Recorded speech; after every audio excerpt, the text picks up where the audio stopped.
I am very much looking forward to seeing it. So, yeah, even though they're a bit predictable, I do think that the people involved are unpredictable. And so we should have something kind of tasty. So, yeah, that's what we've got. That's what's on the official preview. Hope everyone is well. Big shout out to everyone that is in the chat. I can see JM Beer saying Sean Ross Sapp reports office cuts are happening. That news has come out, yes, and we've kind of already touched on it, haven't we, in the streams before, about how we're expecting cuts, unfortunately. So we are expecting it to be a case that there are going to be cuts. I'm expecting talent cuts as well at some point.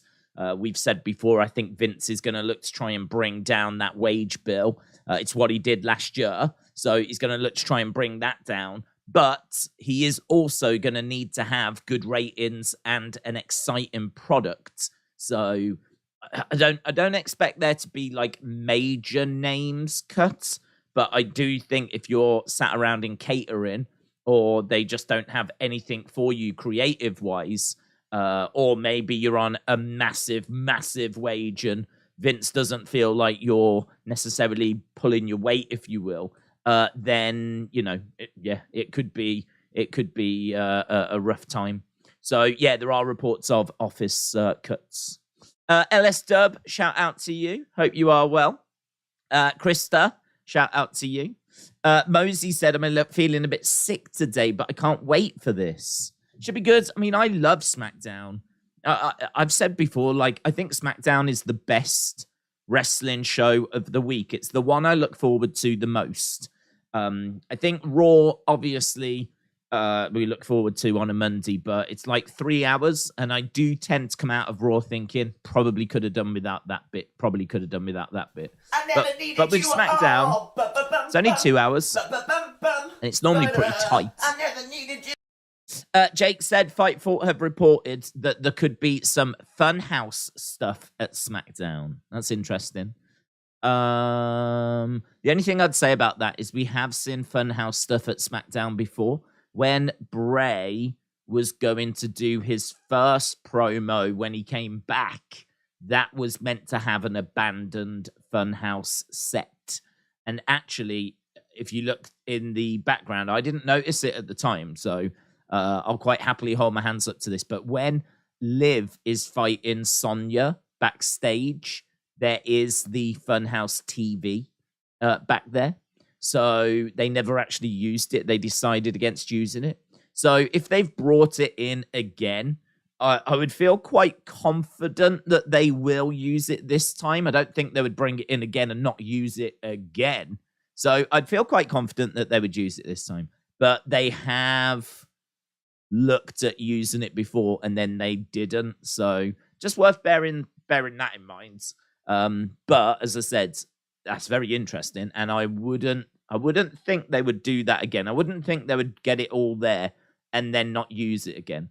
But that was apparently the original plan, was Bray's first promo a couple of days after Extreme Rules on SmackDown. That was meant to have an abandoned Funhouse set. Why did WWE pick Monday Night Raw to be on a school work night? That's a good question, actually. Do you know, I don't know when. I think that was just their time slot. I'm pretty sure that that's when they used to do, was it Primetime Wrestling? I think it took over from Primetime Wrestling, and I think that was just the time slot. I don't think it was the case that they handpicked that slot. But, yeah, Primetime Wrestling, I'm pretty sure was in that slot. And so Raw just took over from it. And they've had a few different slots. Obviously, you used to have Tuesday Night Titans. SmackDown was on a Tuesday when it was over with USA. Since it's been over on Fox, obviously, it's been on a Friday. We've been on Thursdays as well. SmackDown has been on Thursdays. So we've jumped all over the schedule, but they do tend to stay away from the weekends, apart from your likes of Saturday night's main event, any more like Saturday morning kind of shows as well. But I mean, I don't think those have ever really done anything amazing ratings wise. So I think they're probably I think they're probably quite happy with where they are. I mean, they're very established in that time slot now. I mean, if you know anything about wrestling, you know Monday at 8 o'clock US time, Eastern time, you'll be able to find some sort of wrestling. I think they're very established there. So, Dave's super chat. I got to it. I read it. It was Jake's talking about how the Funhouse stuff was at SmackDown. I saw it. What's happening tonight on SmackDown? So, Brawling Brutes against Imperium, Sheamus and Drew against Viking Raiders, Roman and Kevin Owens contract signing. And I was a little bit distracted as I was talking about the contract signing things. It didn't say we were live, so I just had to sort of deal with that. But yeah, I was saying, when it comes to contract signings, you sort of know what to expect. You're going to get a big brawl. There's going to be some sort of beatdown. And it's a bit predictable, but I think the fact that it's Roman, it's Bloodline, it's Kevin Owens that are involved, that's quite exciting, I think. Anything that's going to involve Roman at the moment is going to feel big time. It's going to feel worth watching, even though it's contract signing and it might be super predictable. And we've seen a billion contract signings before and we know what to expect. Because it's Roman, it still feels like a massive segment. So, yeah, that's a big segment that's lined up. And then, as we've just heard, Bray is expected to be on the show. And maybe a Funhouse set could be involved, which would be really cool. I mean, look, it would make sense as well, because I think Bray is on a journey of discovery, rediscovery. I think what we saw was Bray stripped back. It was Bray showing us Bray. And we've sort of seen him go from being the I'm really nervous to be here guy to where he is now, which is, really being reminded of who he was and what it was like being the Eater of Worlds and why he created the monster and all of that kind of stuff. Like, he seems to have embraced his past again now, reveling in who he is. And so, now would make sense to start seeing Funhouse. I think there's a good chance we could get a glimpse of The Fiend at the Royal Rumble. So it would make sense. Mitchell, shout out to you, buds. Hope you are well. It's going to trigger the thing. I'm going to wait for it, because otherwise I'll start talking and then I'll interrupt me with the Bianca theme song. So I'll wait for that to trigger first. Kitson said, I watched Extreme Rules in the morning because I need something to do early mornings. I forgot to turn notifications off. Got loads of spoilers for Wyatt's return. I never needed you. Watch me shine now. Mitchell said, hey, bud, now that we've got 2 Rumbles, would you be against WWE making the Rumble a 2-night event so that a Rumble could main event each night?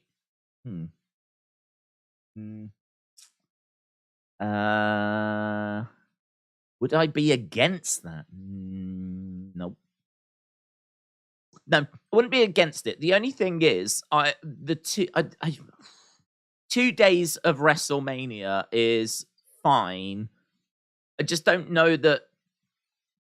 I never needed you at all. I never needed you. I just find that I could always cut matches. I just find that my perfect show is 3 hours. 3-hour show. I think if you can book a great 3-hour premium live event, and I just find anything that goes over that, I can always find stuff that I could cut and do without. Like, don't need it.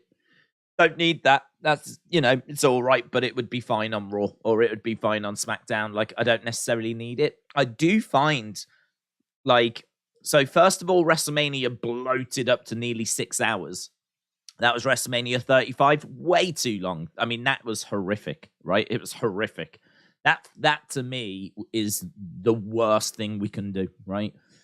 So if I have to watch one of them again, or 2 days, 2 3-hour days, I'll take the 2 3-hour days, right?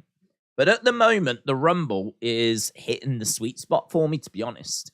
right now, the Rumble is clocking in at about 3 hours, and you've got the 2 Rumble matches, which eat up the majority of the time.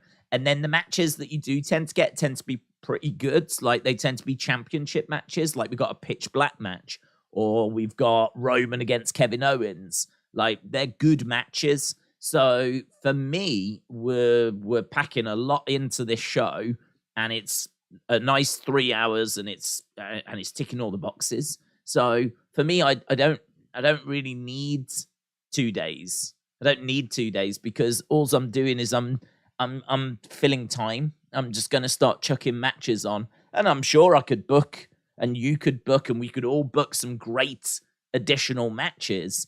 I just don't have any confidence that WWE can book some great additional matches, because if you look at WrestleMania and the fact that they've got 2 days for WrestleMania, quite often, like, there's matches on that card you could chop off quite easily. There's matches that you just like, don't need that, and you could easily get rid of those. So I look at the Rumble, and I just think right now it's probably where I would want it to be. So if we did take it to 2 days, I would just have a concern we were filling it with just filler. Just, this might be a bit controversial, but I'm not on board with just let's get all the wrestlers on the shows, right? Because I understand that getting onto the shows is, big, and it's cool, and it's important, and all of that stuff. And every wrestler wants to be at the big shows. Of course they do. But, like, if you haven't got the right creative, if you're not involved in a good story, if your feud that you're having at the moment just isn't really grabbing people's attention, well, this just isn't the right time for you. That's how I feel about it. So eventually you'll get into a good feud, and eventually you'll belong on one of those cards. So I don't know. I think it's probably just the way I've been brought up, where, shows used to be 3 hours, and they had to be no longer, couldn't be any longer, because they had to fit onto videotapes. So once the show had finished, they would sell them in the shops, of course, but they would be on videotapes, and videotapes couldn't hold any longer than 3 hours. So the shows couldn't be any longer than 3 hours. Plus, also, they never wanted to pay any more for the broadcasting of pay-per-views, because I believe, like, every hour of pay-per-view is like X amount of money. You can't just, like, do as much pay-per-view as you want. Whoever the pay-per-view providers are, they charge you per hour or half an hour or whatever it is. And so, again, they were trying to keep costs down that way. Whereas now it just doesn't seem to be a concern. Now they just seem to go crazy. Just content. But I'm not subscribed to this more is more idea. I think that less is more. I think I'm way more for quality over quantity. And I would just point at WrestleMania as being a bit of a...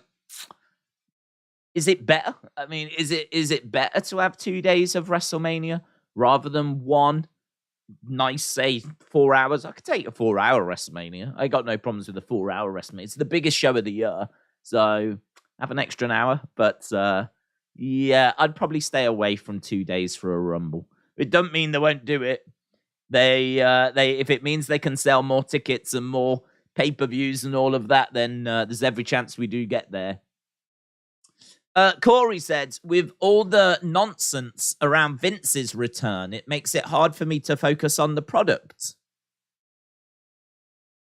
Corey, appreciate the support, but I don't find that a barrier, to be honest. I think the reason why I don't find it a barrier is because if Vince takes back creative, we takes back creative. I mean, what's the worst that Vince is going to do? He's going to take back creative, right? And this is the guy that's responsible for giving us Undertaker, investing in John Cena, investing in Roman. Don't forget Roman's title run, the Bloodline, what we've got now, all started under Vince. Vince only has been gone since, June of last year? So it's not like things are, drastically different. I mean, has he done a load of stuff wrong or things that fans haven't enjoyed? Sure.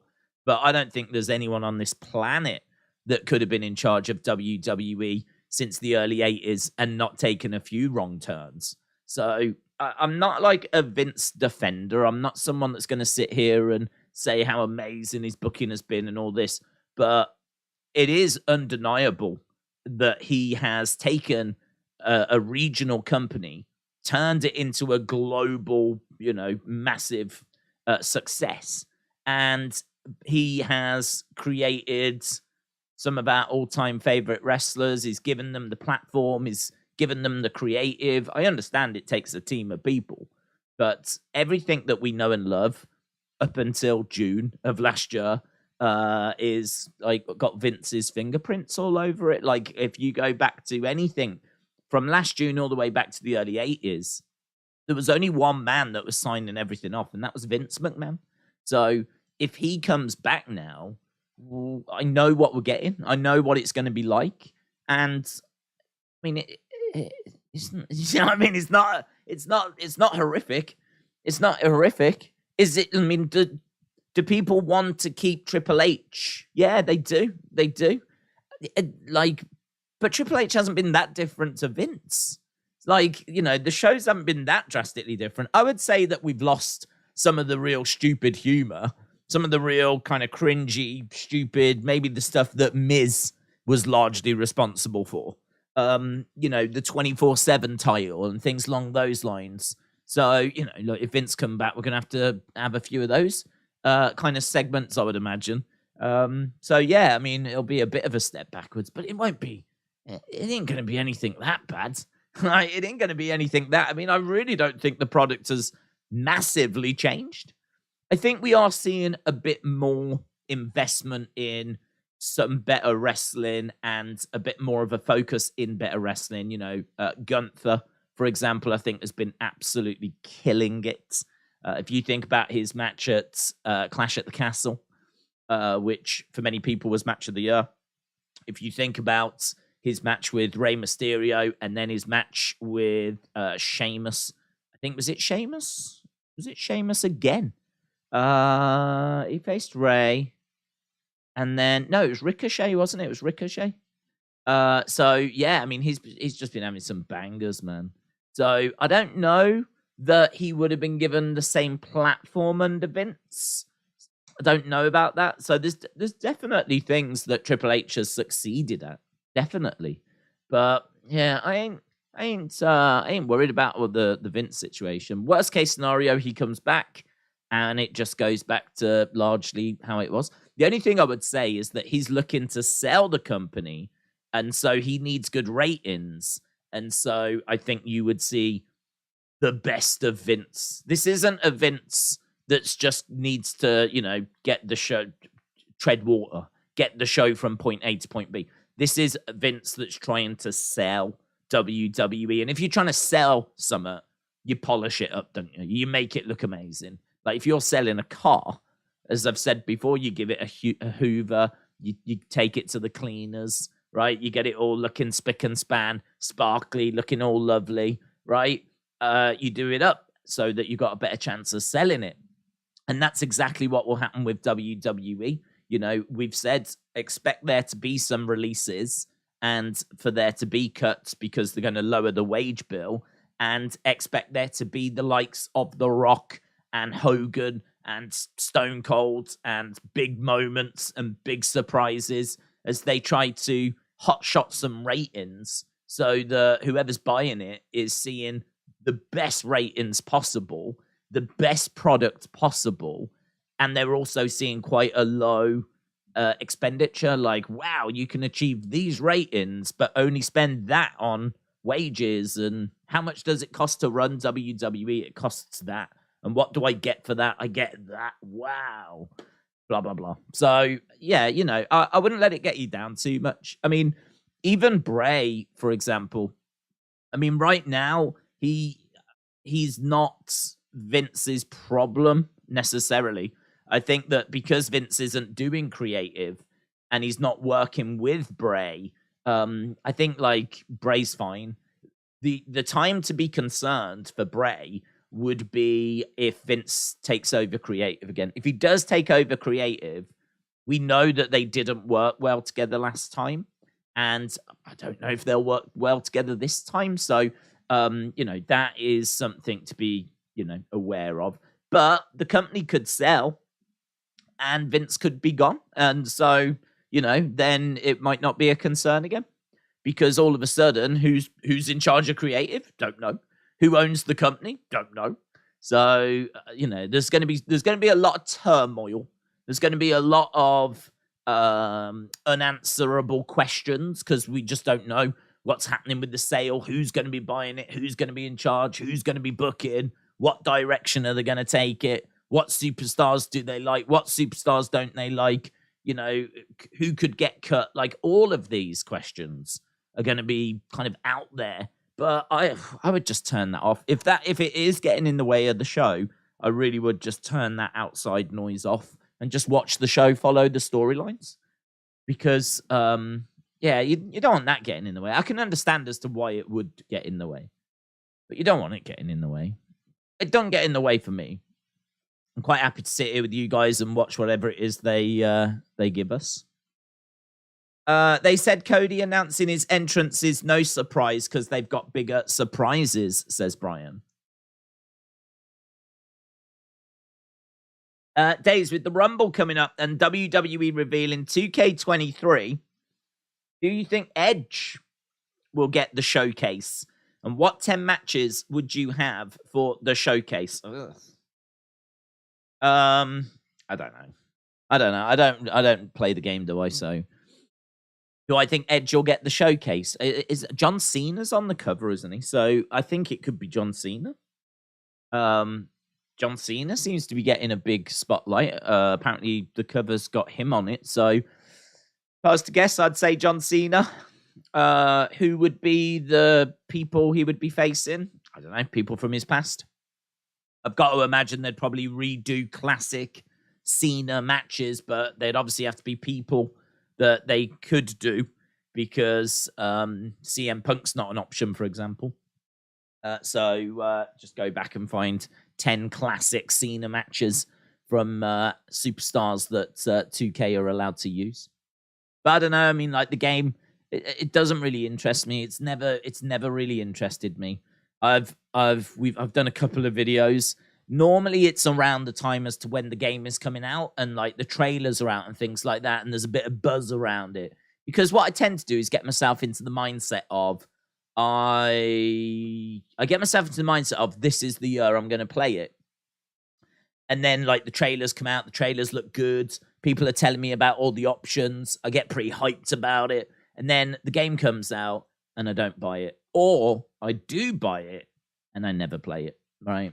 And I think I've actually managed now to kind of get myself out of that cycle because I didn't do that last year. And actually, I did get invited to go down to London to check the game out. They got in touch. I think they've probably got in touch with quite a few people saying that, like, the game's coming out soon. I think they're looking at it coming out in March time. Seems to be the word. I don't know that as a fact. But I did get an email saying, do you want to come and get, like, a first look at it? But I don't want to be honest. So, I won't do that. So, I don't know. My guess is it's probably going to be Cena that will be involved in that, unless there's, like, rumors circulating. Dave's thoughts on Kane to United. He wants to sign. I don't want him. He doesn't fit. He's too old and he costs too much.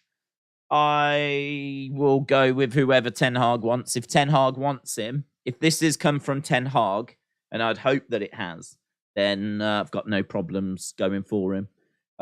If it's not come from Ten Hag, then I don't want him. I'm not really connected to any players. I'm not really emotionally invested in any players.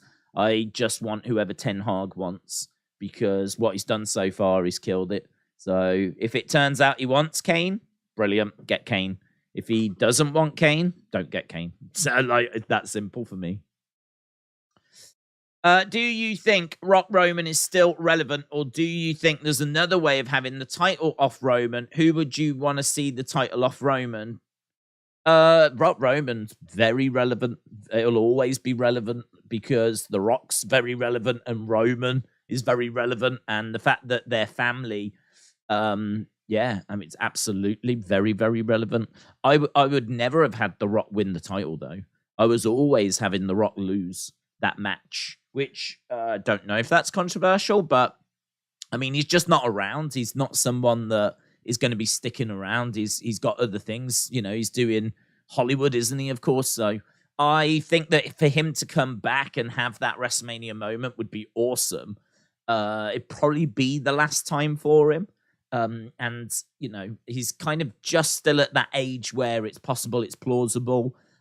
He can main event WrestleMania, no problem. He can take on Roman. I think he'll be willing to put Roman over. Like, it ticks so many boxes. I absolutely would do that. But I was never going to put the belt on him. I would never have put the belt on him. In regards to what you do with the belts, I mean, to be honest, it's so hard to answer because we don't know what's happening with The Rock. There's one thing that you would do if you're going to get Rock Roman. There's something different that you would do if you're not. So without knowing yet quite where we're going, you know, you're starting to branch off in different directions. So we've spoke before about, I mean, I love the idea of him losing the belt in the Rumble. I love that idea. I think that he should have lost I think he should be in the Rumble, Roman. And I think that, because easily, like, he could have been punished for the Bloodline constantly invading Raw. And Adam Pearce could have said, look, enough's enough. You haven't defended the WWE Championship in like over 30 days. Your Bloodline is interrupting the show, and apparently they're doing that on your orders. So as a result, you will be in the Royal Rumble and you will be defending the WWE Championship. Good luck like this. And, you know, he could lose that Rumble and lose the title and still not really lose any face. You know, look, he lost the Royal Rumble. He wasn't pinned. He wasn't submitted. He lost the Rumble. That's how you get a belt off him. He keeps the Universal because that's the one that we're hoping he can get to 1,000, or I'm hoping he can get to 1,000 days with. Then he could have gone on to face The Rock, beat The Rock, and got to 1,000 days with the Universal. But someone else could then have the WWE and be going after that, and maybe Cody goes after that one. So, you know, you could have gone that way. Or if we're not doing The Rock, maybe Cody versus Roman is what we get at WrestleMania, and Cody wins, and Cody takes both belts, and maybe Cody has both. And maybe one of the first things Cody does is say, well, I know that I'm not going to be able to defend both of these on Monday and Friday. Roman certainly couldn't. You deserve fighting champions. You deserve people. So with a heavy heart, I'm going to surrender the Universal Championship. The WWE Championship is the one that my dad tried to win. And this is the one I wanted. And I will surrender those lines. So there's different paths to go, depending on what's going to happen at WrestleMania. And according to Dave Meltzer earlier, the Rock match was in doubt. So apparently the Rock doesn't think he's got enough time to get ready for WrestleMania. The only thing I would say, and I said this the other stream, I can't see a world where this conversation has not happened before. Like, why would you have a conversation with The Rock now and go, turns out we've got WrestleMania in Hollywood in a couple of months. Are you free at all? Is there any chance we could get you? And The Rock would be like, yeah, I am, but I haven't really got long to get ready, have I? Like, there's no way that's happening. There's no way that's happening. This conversation surely took place years ago. Like, even if it wasn't years ago, last summer, like last WrestleMania, like there's no way that you would just go, should we call The Rock now in January? Like I said before, when it was announced that it was going to be in Hollywood, and this has been announced years. You can go back a couple of years till the announcement, right? We've known that this WrestleMania was coming up. So I sort of feel like, well, why didn't you call him then? and just get it in the diary. Like, whatever you do, you've got to keep this free because we want you in the main event. So, yeah, I don't know. I sort of feel like Dave 100% could have been told that, right? Dave might not be lying. He might have been told that The Rock is doubtful because they don't think that he's going to be able to be ready in time, right? I've no doubt that he's been told this. But that still doesn't necessarily mean that it's true, because it could be that they really want it to be a surprise, and they're really trying to make sure that it doesn't get spoiled. And so they're telling Dave what Dave has found out, basically. Yeah, and it's all being very well managed. Like, that could be true. Because I cannot believe for the life of me that they only have just started having that conversation right now. I mean, I've said before, going back to, I've heard loads of shoot interviews where wrestlers, and I think Bruce as well, Bruce Pritchard, who was like Vince's right-hand man, have said before that they would know the main event of the next WrestleMania, the WrestleMania before. For example, did you know Triple H beat Sting at WrestleMania 31 because he wanted to build up heat and he wanted to upset people, because the plan was that the next year it was going to be Rock versus Triple H, and Rock was on boards with it and it was looking good.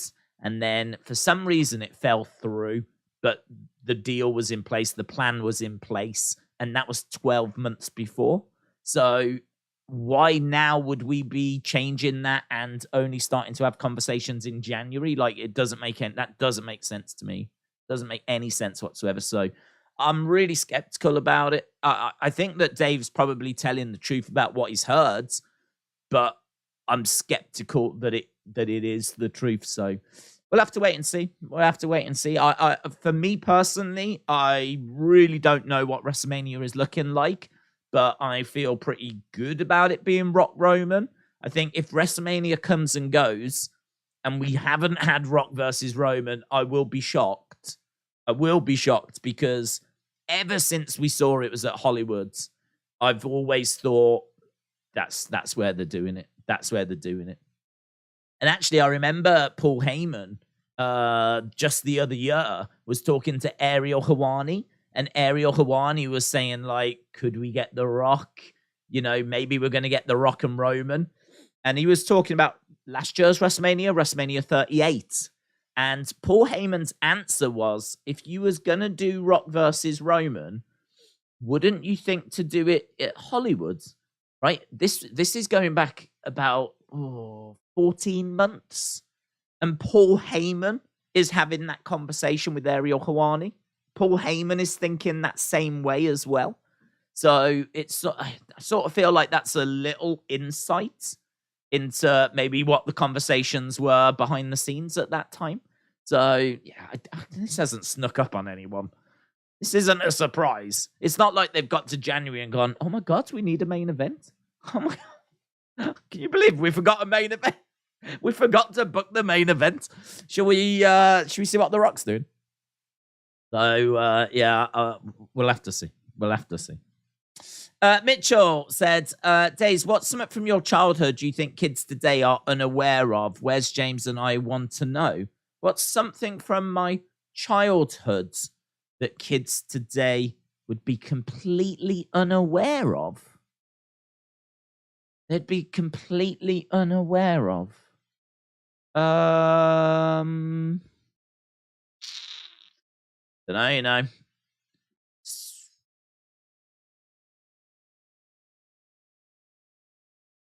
Outdoors. what with the internet and computer systems, probably outside. I was outside playing football all the time when I was a kid. I was just thinking, I mean, like, I would go to school, I would go back home, I would play football, I would play on the computer when I was indoors. I had like a Mega Drive Genesis, and so I'd play that for a bit, but I wasn't like crazy like into it, playing it like all the time. Like, I was more into going out and playing football. I mean, I suppose it'd be like cassette tapes and videotapes and like all that kind of old school nostalgia stuff. I don't think. Oh, do you know one thing? WWF magazine.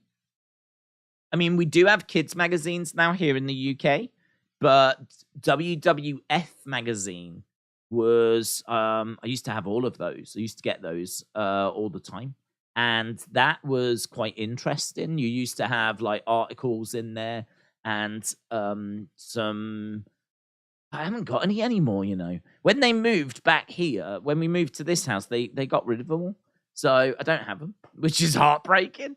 But I'm sure there must be one around. There must be something around still, because I used to have like hundreds of them. But yeah, WWF magazines, really interesting. I used to just sit and like read them all the time. Really great articles in there, interviews in there, competitions in there. So yeah, that's probably something kids today. I don't know if they would know that they had a big magazine that was like out every. I think it was every month. I think it was every month. I don't think it was a weekly thing. I think it was every month.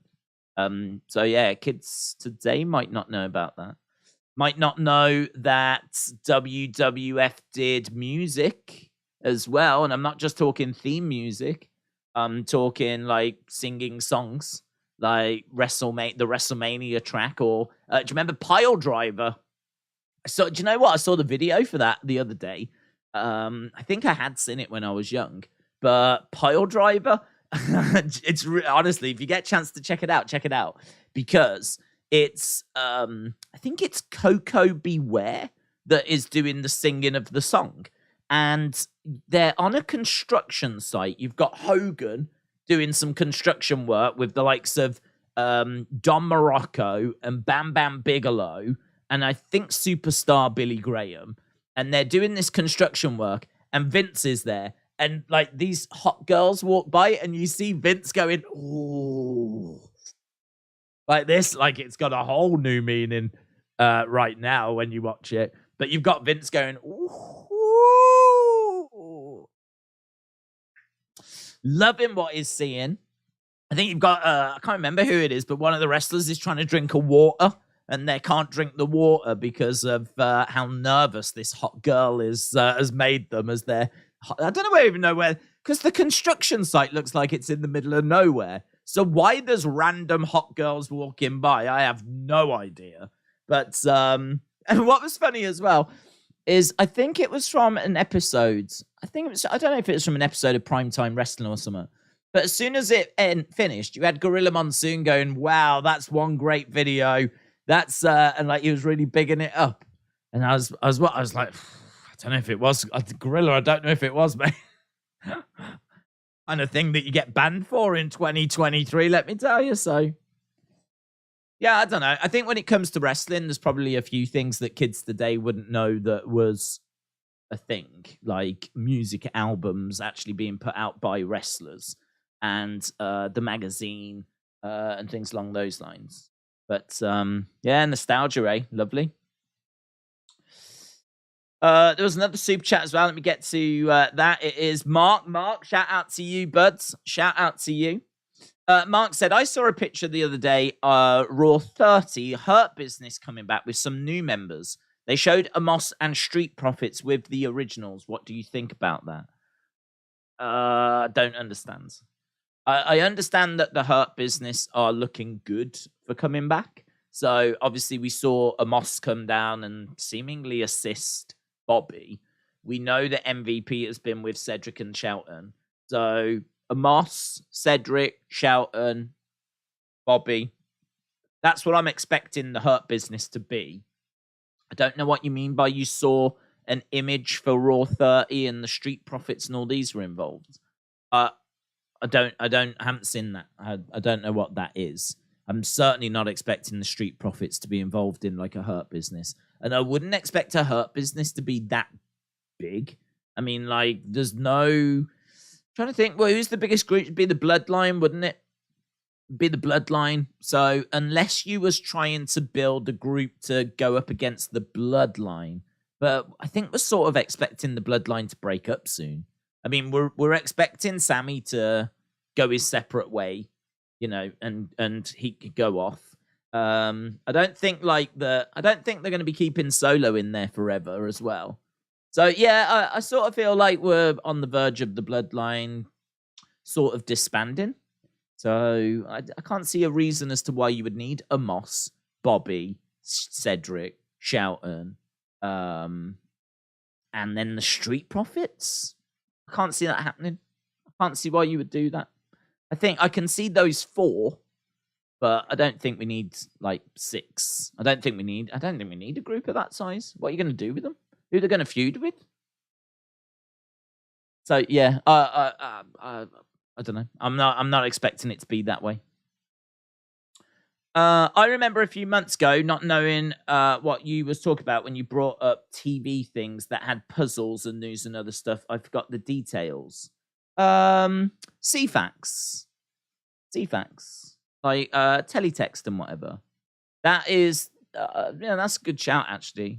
That'll be one that people wouldn't know about. So CFAX, that's where you have a TV here in the UK. You have a TV. You press a button on the remote. Doesn't work now. It's not a thing now. But you press the button on the remote, and you used to get just pages of text. And so, if you wanted to know the latest news, you could press the button on your remote. It would bring up the CFAX or whatever it was, teletext. It would bring it up, and you could see all the headlines. And then it would say, press 101 to read about this story. So you put 101 into your remote, and then you could read about the whole story. And then you could press back or whatever and go back to the menu and then read the next story. And they had sport and they had live football scores. It was only text. You could play some games, but they weren't very good. They weren't very good at all. It was all very blocky because it was all being done through the TV. But that was before the internet. That was before the internet. So that was a great way of getting information. I tell you what people used to use that for. They used to use that for looking for holidays. You could actually go on there and you could go to a section that was just about holidays. And it would be like Barbados for this amount. If you want more details, press 101. So you press 101 and then it will tell you all about it. What you get in, what the flights are, what the hotel's like, how much it would cost, and give you information like how to book it. And people used to love going on to CFAX or teletext to actually look for holidays just in the comfort of their own home. You've got to remember, this is before mobile phones. This is before the internet. So it was really revolutionary. Really revolutionary. I must admit, it was something that I used. I never used it that much. I mean, when you're a kid, you're not really bothered by the news. And if you're at the TV anyway, then chances are you could probably find out the football scores. If the football is on, then one of the channels was probably talking about it. So yeah, it was it was good. It was good, but it was not something that I used all the time. It wasn't like the internet that I'm on all the time. But it was good. But yeah, it's a really good shout. Teletext, CFAX. That's definitely something that kids these days wouldn't know what that was. But also in America, I don't even know if you had it in America. I don't think that was something that existed in America. I think it was just something we had here in the UK. I'm sure there's other countries that had it as well, though. But yeah, that's a really good shout, that is. That's a good shout. Santino, shout out to you. First wrestling I saw was WrestleMania 6 at 9 years old, and I was hooked. I got the VHS tape for Christmas 1990, and the rest was history, says Nick. They're the best, man. They are the best. I used to, because we weren't, well off, and so, just going to the shop and buying a new videotape, that just was not happening, right? So, I used to go to car boots when over weekends. And a car boot is like a garage sale type thing. It's where a load of cars go to a field, they open up the boot, they get a table out, they get all the stuff out the back of the car, put it onto the table, and you go up and down these rows in front of these people, like, and their cars and their tables with all the stuff on. And it was like a garage sale, but, you know, a mobile one with like loads of cars and everything. It's, again, I don't know if you have that in America. It's very popular here in the UK, car boots, still to this day, other weekends. Obviously not in the winter, but in the summer months, car boots very popular over weekends. And it's just a way of people selling, getting rid of stuff and whatever. But as a kid, oh my God, you never knew what you would find. And I found figures. I found like a wrestling bean bag.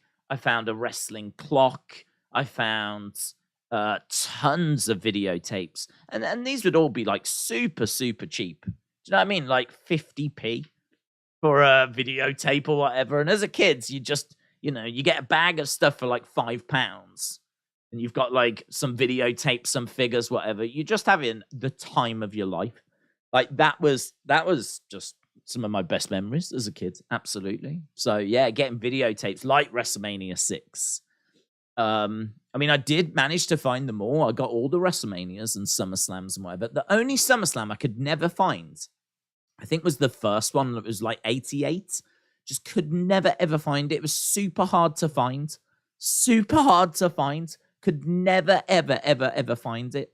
And that is one that definitely got away. I don't think I ever found it. The only time I saw it was in a rental shop, and I rented it and managed to watch the event. But I never ever found it at a car boot or anything. But that's what life was like. No eBay, no online shopping or anything like that. So, and videotapes were super expensive, like new ones in the shops. So, yeah, I've said it before. I mean, I'll say it till I'm blue in the face, man. We are so spoiled with the WWE network. We are so spoiled.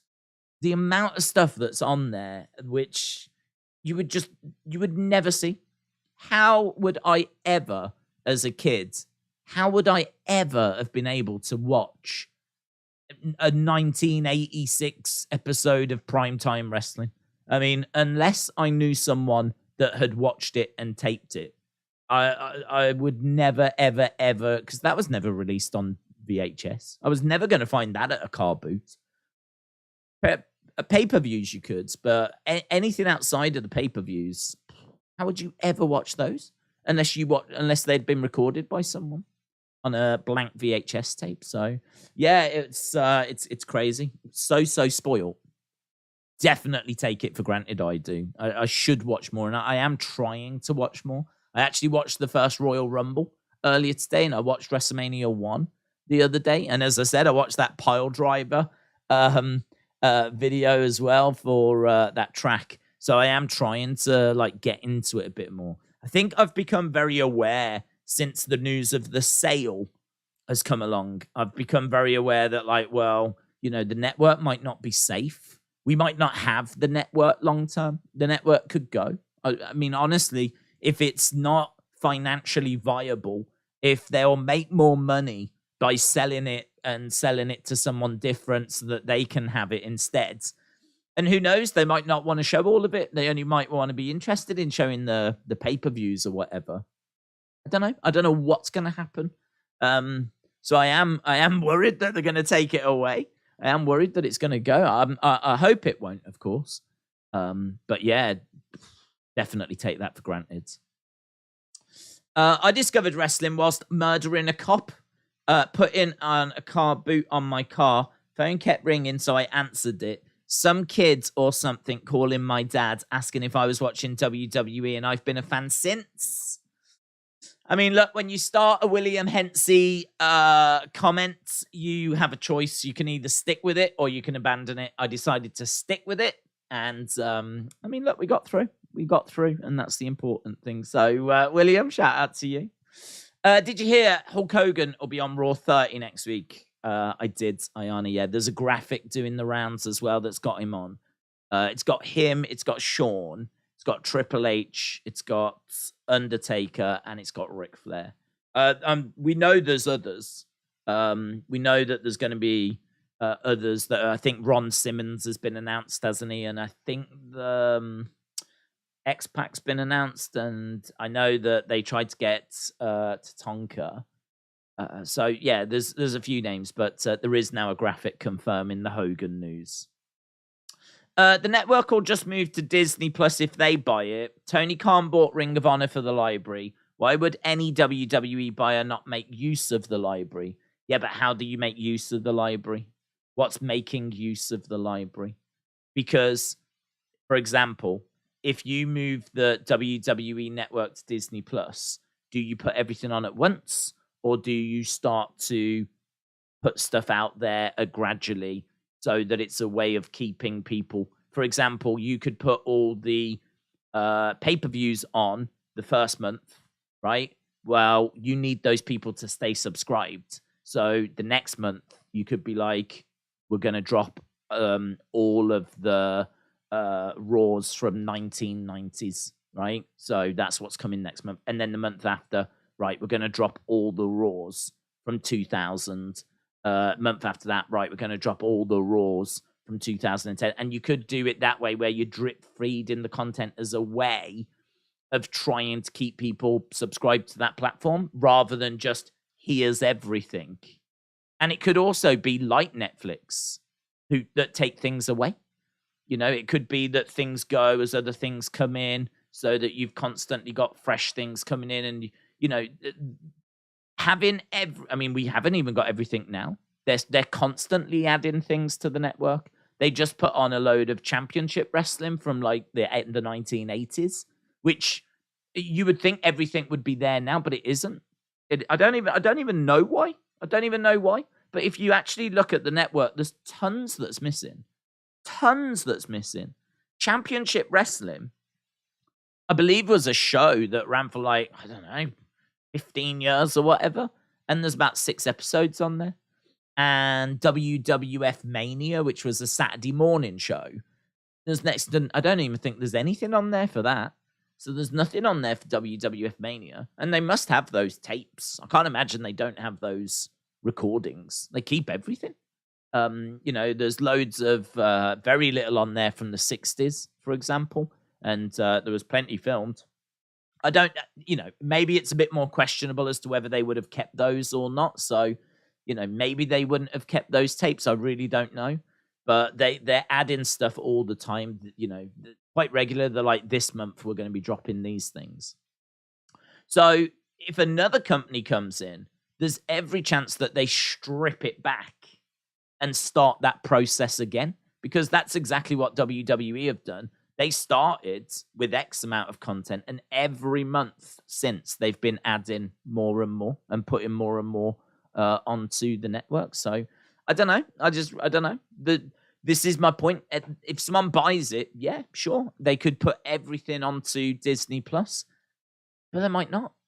They might try and monetize it in other ways. I don't know what they would do with it. I mean, look, I think the days of DVDs and all of that kind of stuff are done. I sort of feel like that's done. But what if they monetize it in the sense of, if you want to watch the Raws, you've got to pay X amount extra. If you want to watch the Smackdowns, you've got to pay extra amount extra. If you want to watch the old school wrestling, anything before 1980, you've got to pay this bit extra. The WWE Network, they've spoken many times about it being like lots of different pay grades. WWE Network in the future could be like $50 a month if you want everything. To unlock Raw and unlock SmackDown and unlock the historical stuff and unlock the pay-per-views, you know, you could end up paying like $50 a month. And, you know, not everyone's going to pay that, which would then mean that a lot of the stuff that's on the network is locked away. And so you can't get it unless you pay that money. I think that you could charge the fans more for the network for those that are hardcore wrestling fans like me. You know, if I was to be charged $20 a month, I would pay it, because it's worth it, because that's how much you would expect to pay for a pay-per-view anyway. And I have to watch the pay-per-views to do the streams, and I would do it anyway to watch them, and $20 for the pay-per-views. I don't mind that. I don't begrudge that, right? Once a month, and then you get all the other stuff free. So I actually think the $9.99 is it's a hell of a bargain, And the concern would be that another company will look at it that way as well. They'll look at it and go, "That's cheap, isn't it? All that for $9.99. I'm pretty sure we can get a bit more money out of these people." So I don't know. I don't know what it's going to look like. I don't know what they're going to lock away, or maybe we get someone really nice that's just like, "Here's everything, and it's $4.99." Yeah, but I doubt it.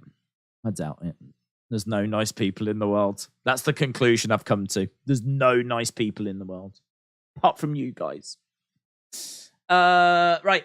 WWE Network here in Australia is no more. I had to move over to Binge, and they only have the past 2 Raws and SmackDown shows for this year and all of last year, and only a small amount of pay-per-view, said Mark. You don't have the network anymore. Oh, I didn't even know that. I didn't know that they'd actually taken it away out of certain markets. I know that it's moved to Peacock in a lot of places. Here in the UK, we still have the network as the network. We haven't moved to Peacock. My understanding is that when it moved to Peacock, it was still complete. But I don't know. I don't know. I don't actually know if everything moved over. Now, I don't know. Actually, now I'm saying that, I don't know that everything did. We might have more stuff available to us here in the UK than is on Peacock, but I don't know. That's really interesting, though, Mark. I didn't know that. I didn't know that Australia has gone that way. VPN? Oh, my God. I'd be all over a VPN. VPN to the UK and have the network? I'd be doing that. Oh, my God. Yeah, this is what I'm saying. Horrific. Who knows what's going to happen? Like, I am worried about superstars being released, right? I feel sorry for them, and I don't want them to. But, oh, my God, I don't want to lose the network. It's amazing. Yeah. There's young me running around Car Boots, trying to buy things from Car Boots. Now they've shown me the promised land. They better not take it away. I'm a simple man. I haven't got many pleasures in life. And being able to watch like old school wrestling whenever I want, any random show, any random Raw, any random primetime wrestling, a Tuesday Night Titans, NXT from... Do I want to watch Sasha in NXT? Yeah, go on then. Do I want to watch Andre the Giant when he was in the Machines? Yeah, why not? Do I want to watch Bruno and Larry Zbyszko from the early 80s? Yeah, go on then. Better not take this away. Honestly, I will write a very angry letter. Mark, appreciate that, dude. Appreciate that. I didn't know that. And it's actually really upset me. So, right. Power Slap premiered on TBS, and it was a flop. I did see that, yeah. Right, here we go then. We are live with SmackDown.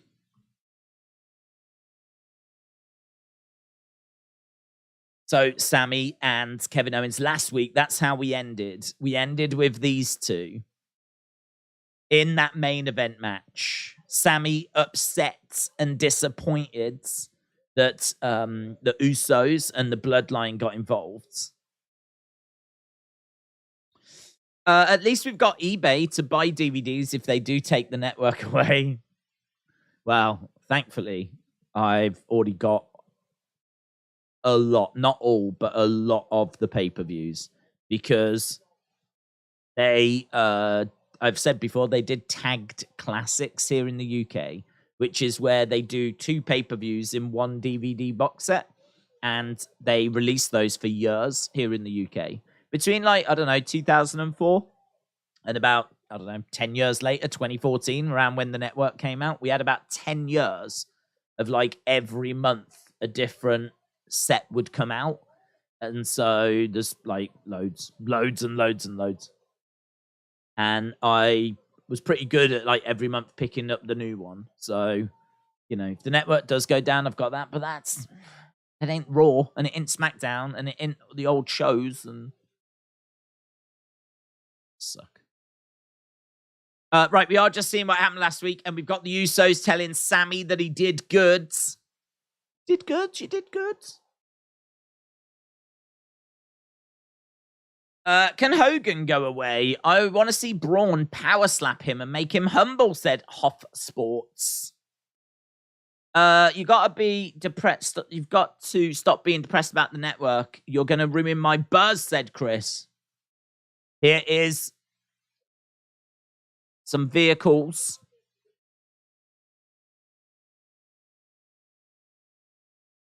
Listen, it's the Bloodline. Sami.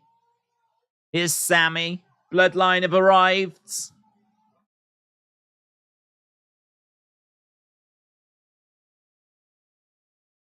Here's Roman. Roman steps out. Bloodline arrive backstage.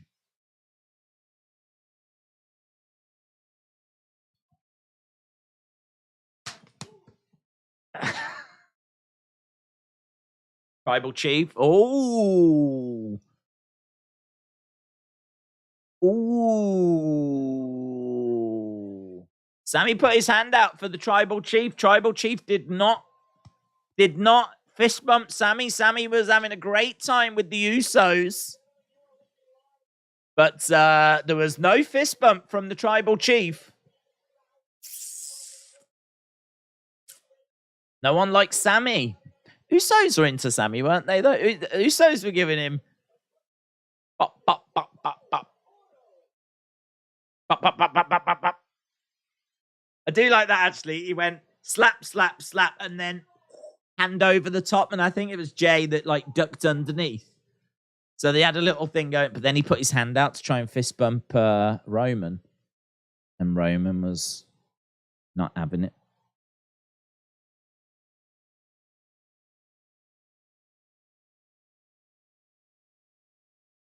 Okay, first round match going straight to a match then. And this is going to be Sheamus and Drew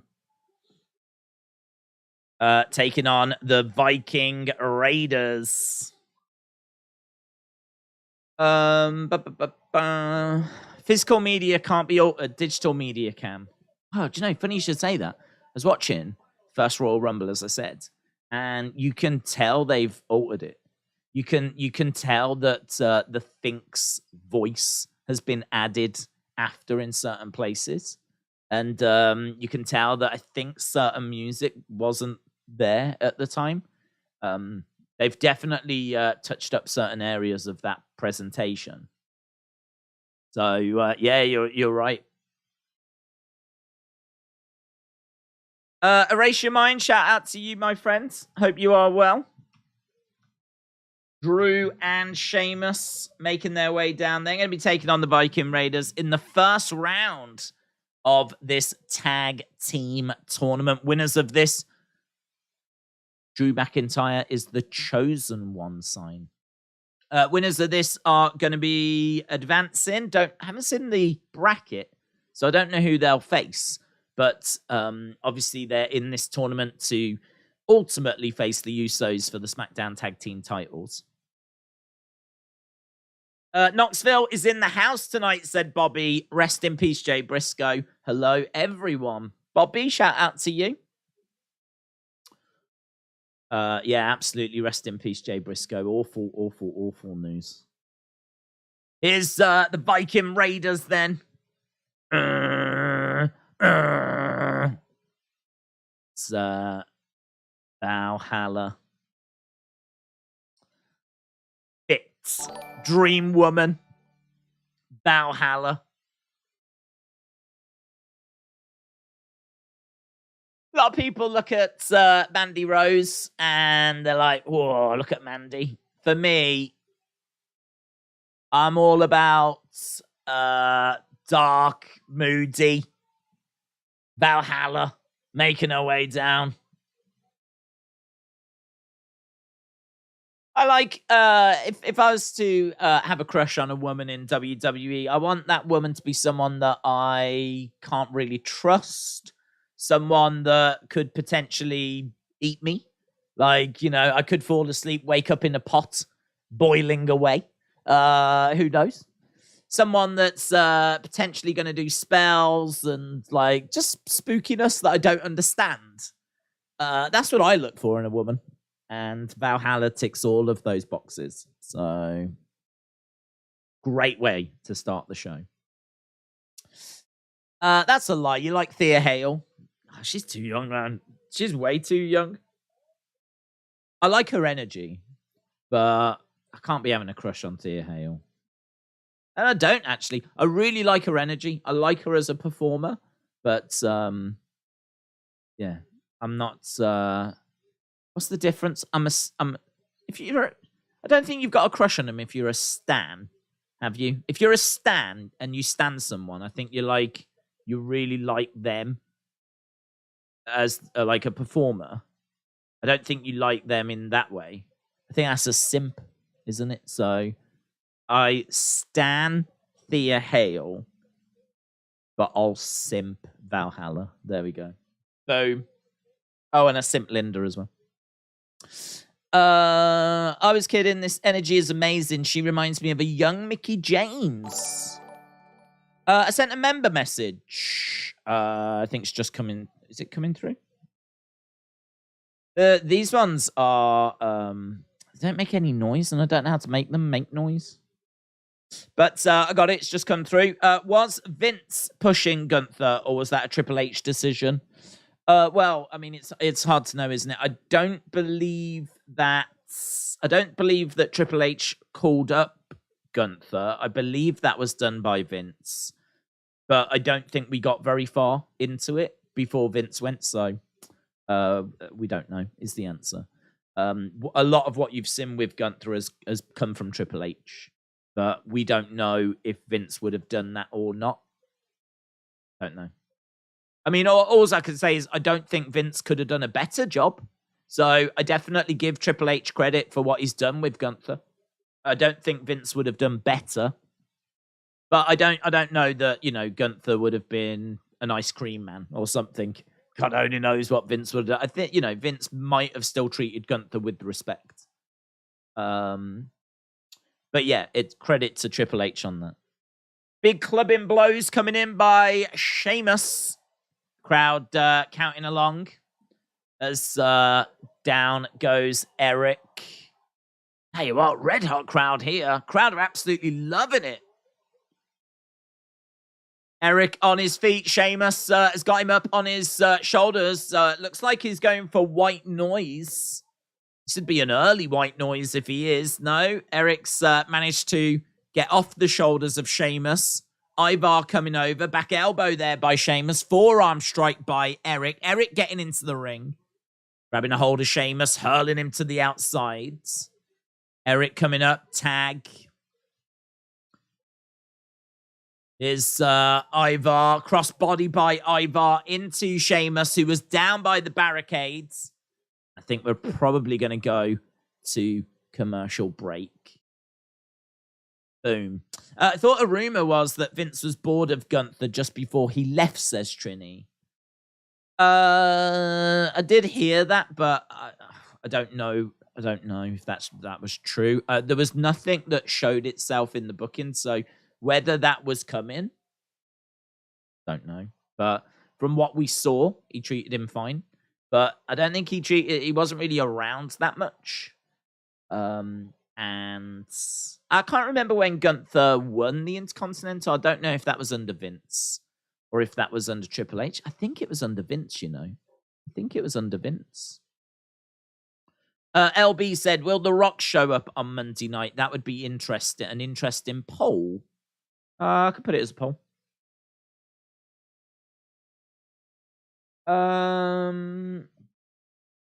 I'm not expecting him.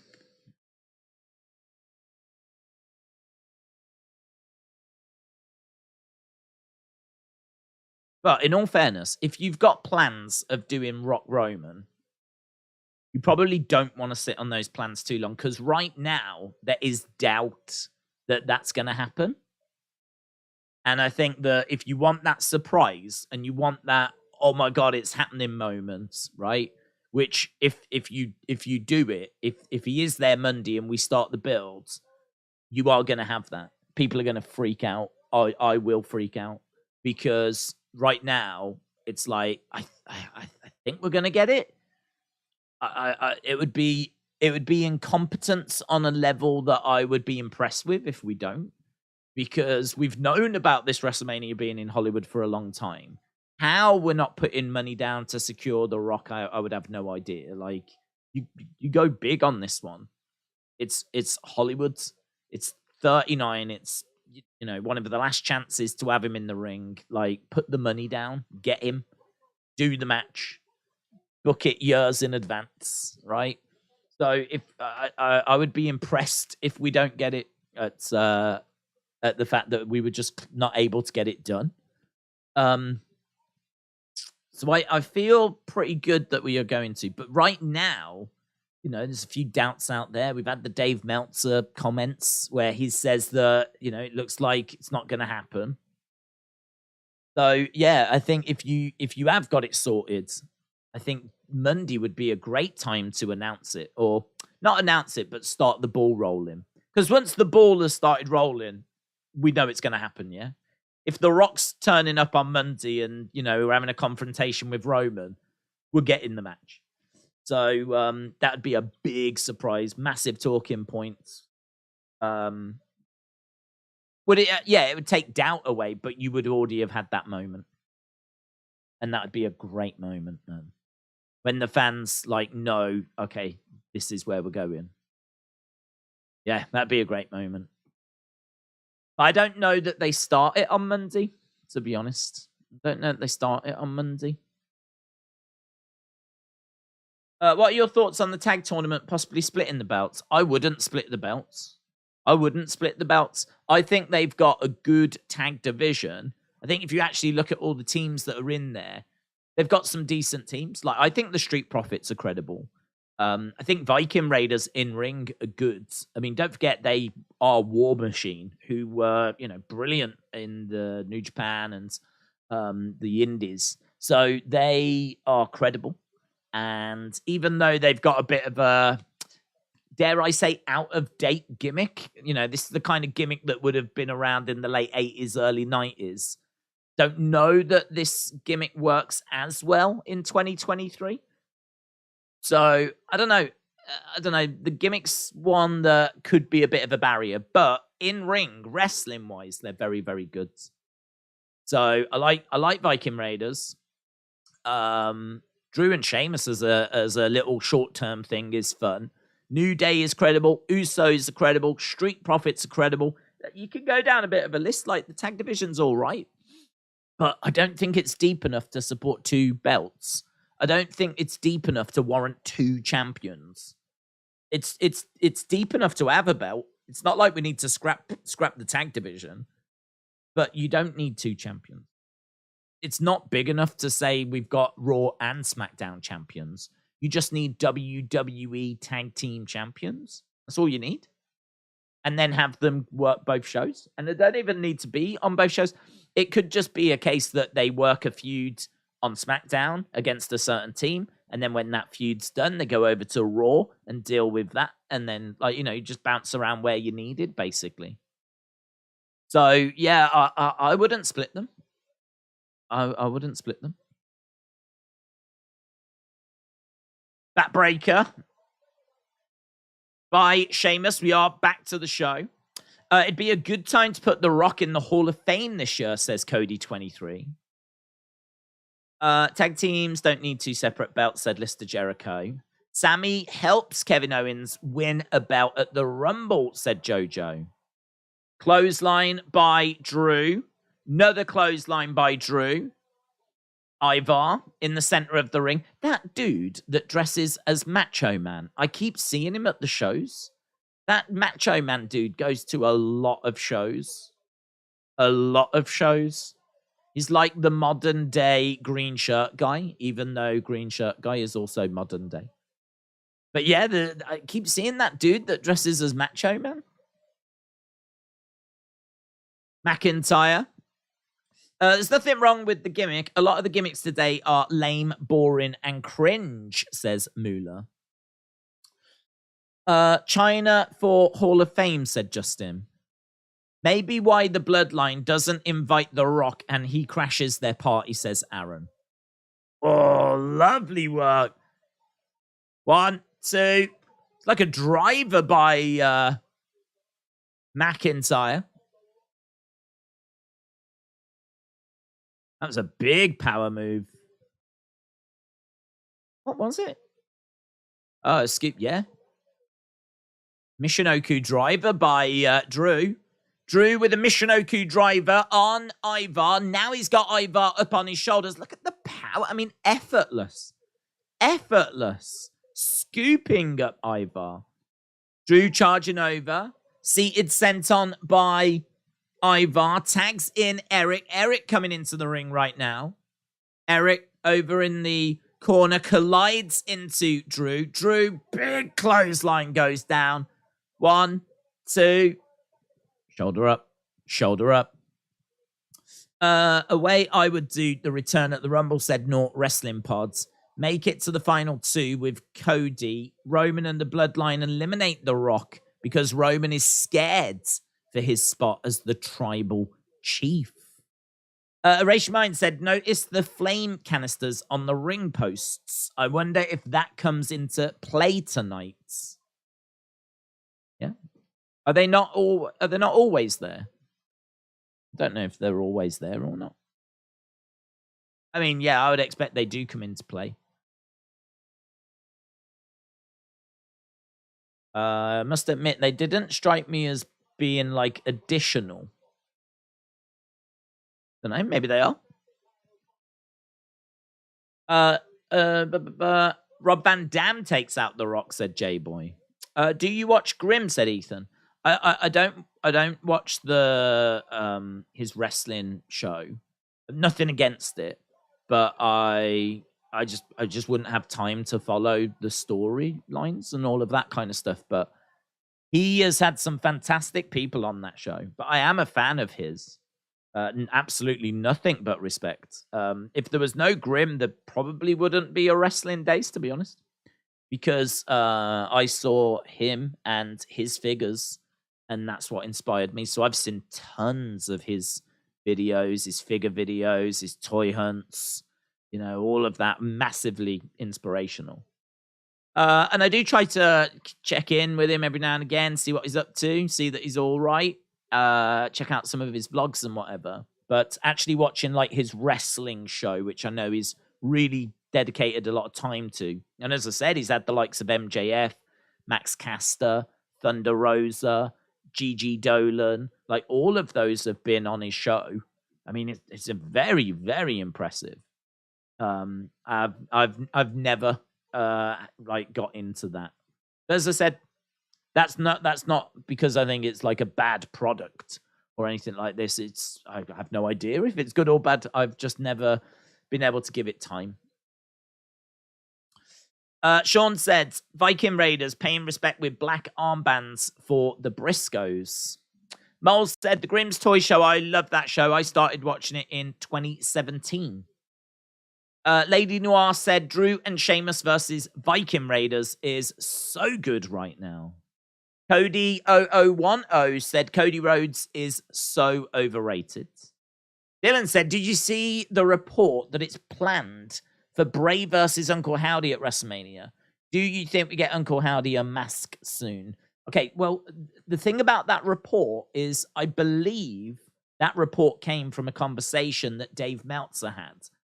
And if you look at the conversation, Ryan Alvarez says he thinks they're heading towards Bray and Uncle Howdy. He's only saying that he thinks that because of how the shows are being booked at the moment. You know, Uncle Howdy attacked Bray just the other week. So they're saying it looks like this is the way they're going. Not that that is the way that it's going, right? So this is where some of these like reports that come out where, you know, they take a few liberties. You know, a conversation about where do you think WrestleMania is heading has now all of a sudden turned into, have you heard that they're going to do this match? So, I mean, look, it could be that we are going that way. But my understanding, because I did see the reports come out about that, and they all mentioned that it was Meltzer that had said it. And then when you actually see where he says it, it's, you know, it's a bit of it's a bit of Chinese whispers. So I don't know. I don't know that we're getting that match, but I would say there's a really good chance that we do. Because I agree with them. It does feel like it's heading that way. Right now, Bray's WrestleMania opponent is either LA Knight or it's going to be Uncle Howdy. That's how it seems. But it wasn't that long ago that Bray lost the title to Goldberg at the February pay-per-view and then started his build the very next night with John Cena for WrestleMania 36. So I believe he lost the title to Goldberg in early 2020. I think I'm right in that. Yeah, I must be right in that. I think he lost it early 2020 in Saudi to Goldberg. And then the very next day, he starts the feud with John Cena. So we know that he could finish up this feud at the Rumble with LA Knight, and there'd still be time for him to then start a brand new feud with someone else. So it's hard to know. It's hard to know who his WrestleMania opponent's going to be, but right now it does definitely feel like Uncle Howdy or LA Knight. Sheamus slamming down the Viking Raiders.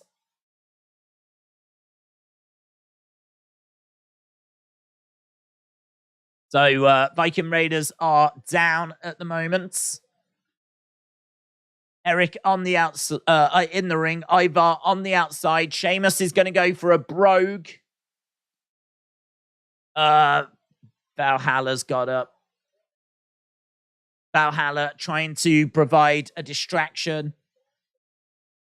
Nice suplex there by Eric. Goes over, tags in Ivar. Ivar going up top. Ivar looking for a big splash. Gets it to...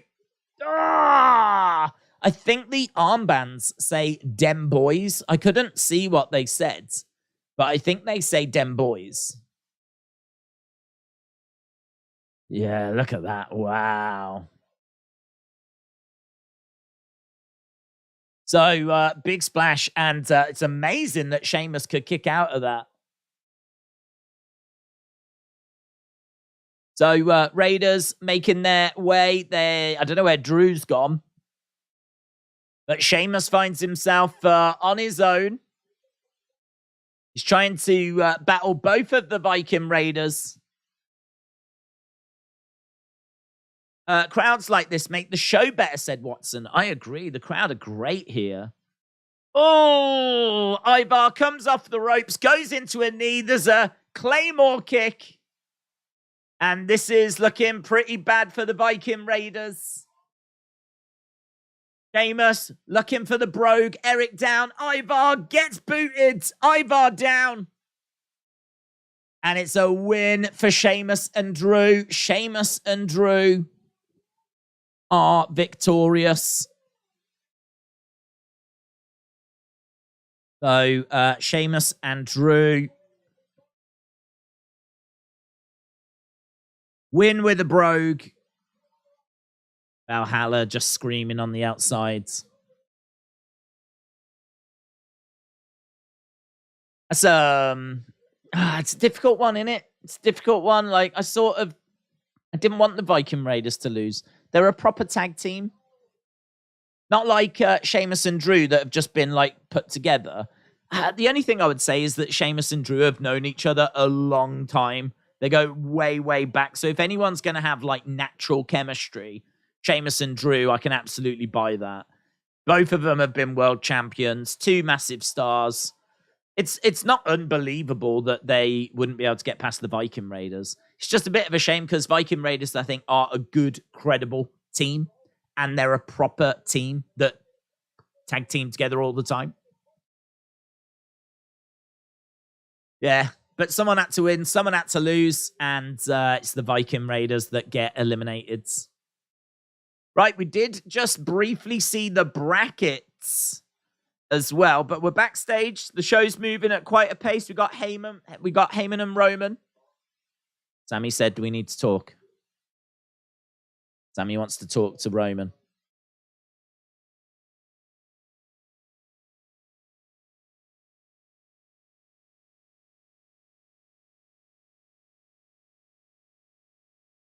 Sami said earlier the greeting was frosty. Everything cool?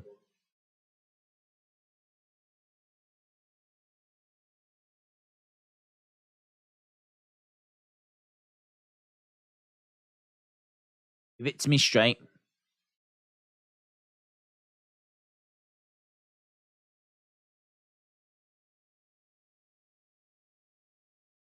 Everything's fine.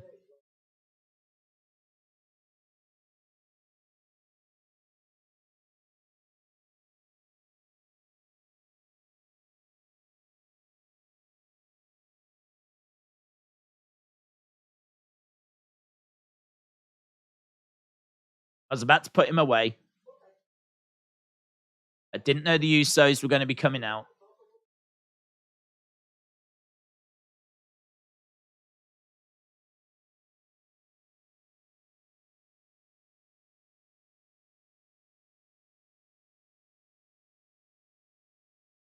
Owens keeps saying I'm being used, and for a split second, I don't know, it's all fine.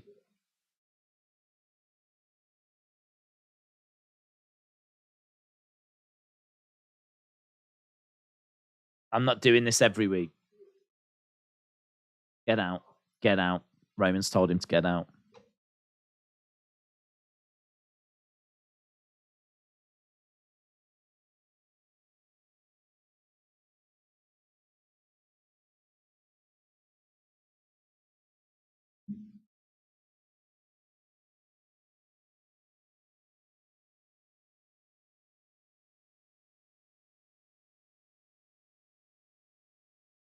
Oof. Roman's telling Sami to get out. He said, when did I have to start running my plan past the honorary use? But Paul Heyman's reaction, that feels like a big segment, doesn't it? That feels like a big segment. It's not like the split. Oh, are we going to get QR codes? We got LA Knight, and we did get oh my god, the music's so good on the Raw 30 thing.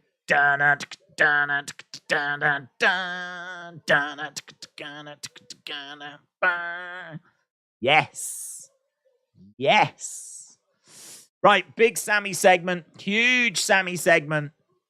And then we got LA Knight. He was walking backstage.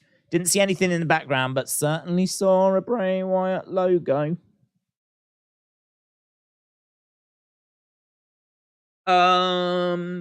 Bray, Demon Fiend, Pitch Black match. That's a good question from Roman.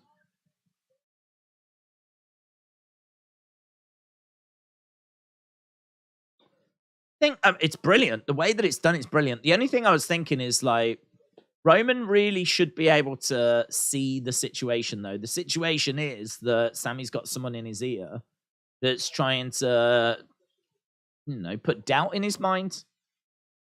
It's obviously not going to be in Roman's interest to be so dismissive. I mean, that's not going to erase that doubt, is it? So it makes sense, him being frustrated. Like, why do I have to run my plans past you all the time? But you can sort of see where they're both coming from. But yeah, it's good. It's good. You can see where they're both coming from. You can understand what Sami's thinking. You can understand Roman being frustrated.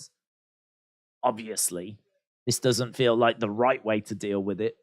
You know, if you was advising Roman about keeping a harmonious bloodline group together, that sort of reaction's probably not going to help. Roman is afraid of Sami, said Hopalong Chris. LA Knight is going to get a visit from Uncle Howdy, said Shift Gods. The Rock doesn't have to be in the Rumble. He could interfere in the match someone is having with Roman, causing Roman to lose the titles.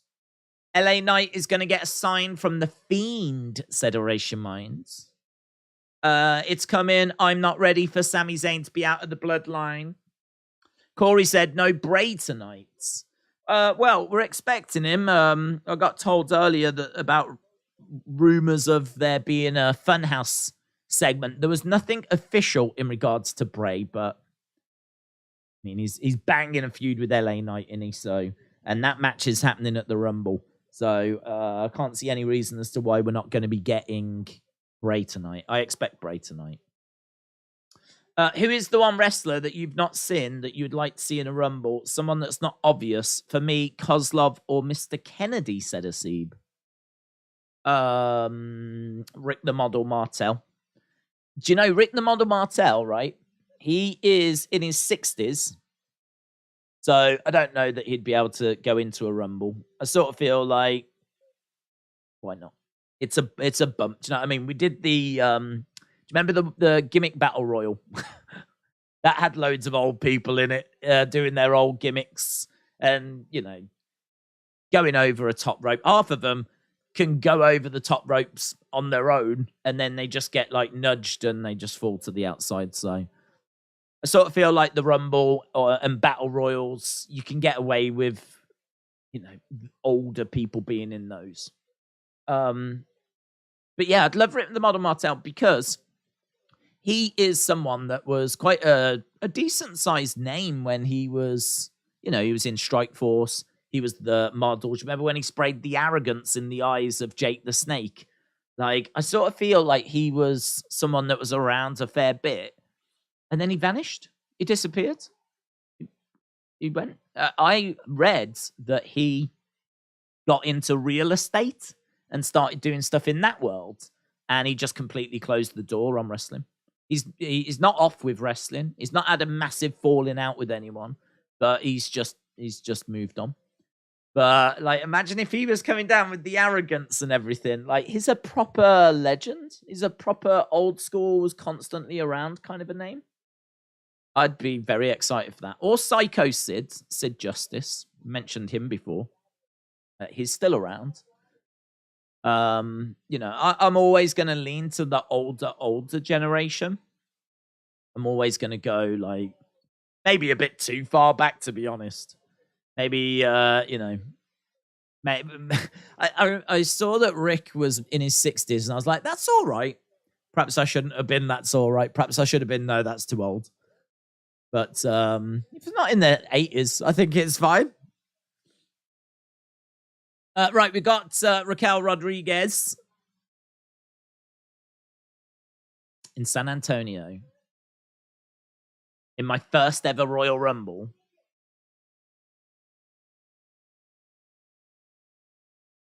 She's counting down the days, the minutes.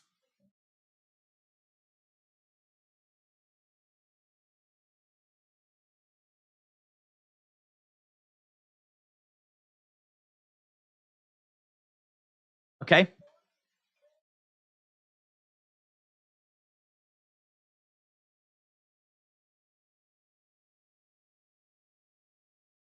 So we just heard from Raquel. There's still only the 4 names that have announced for the women. LA Knight. Yeah. Don't know who he's facing.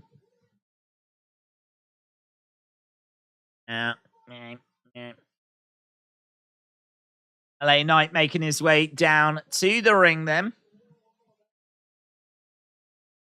Sort of feel like you can't even blink with this because there could be a QR code. Could be anything going on.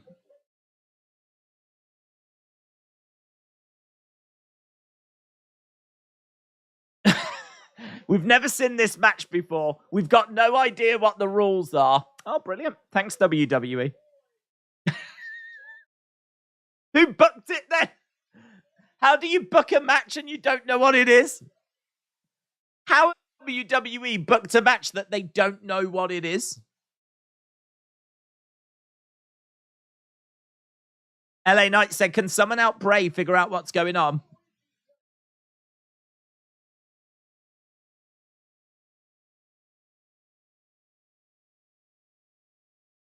Okay, so it's a promo.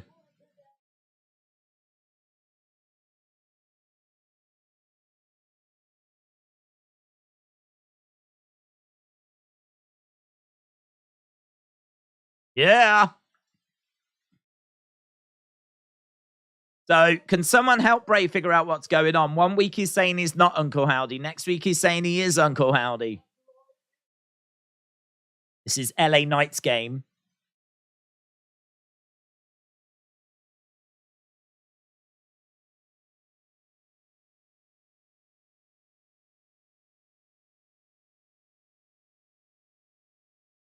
Whether it's pitch black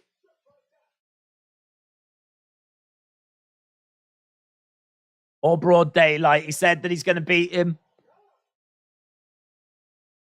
It's a jobber? LA Knight against a jobber? We don't even know who he's facing. Who is this dude? Well, it doesn't matter, does it? Lights started to flicker. Lights flickering again. Jones.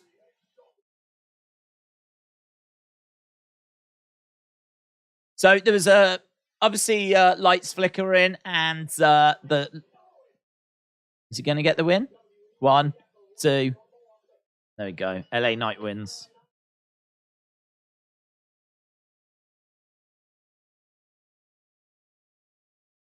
Fun House. Oh man, how sick is it seeing the Fun House? Never ever end. Do do do do do. Is this like a proper Funhouse episode? We've got Abby the Witch. Got Mercy. Coughing and spluttering. Huskus coming back alive.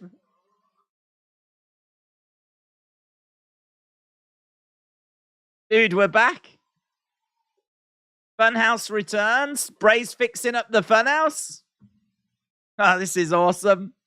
I love the logo over his backside as well.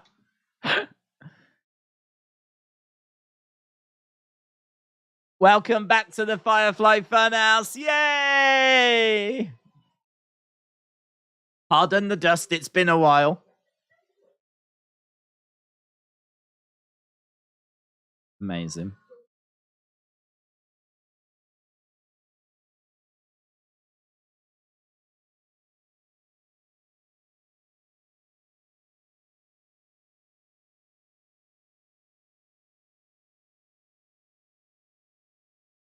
Can we invite him?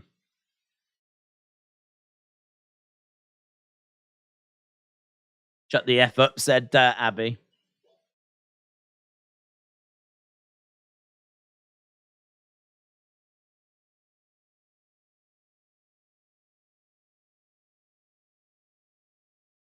Rambling Rabbit, scared of the dark.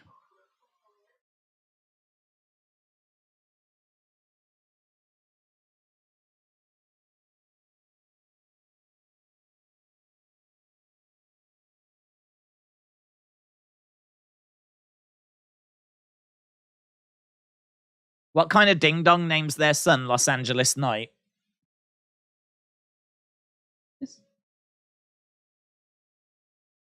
It's normal to be afraid of the dark.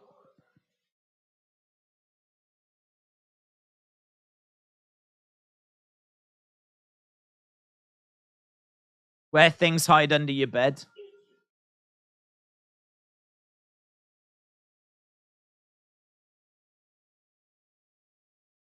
You should be scared of the dark. Now we're hearing from Howdy.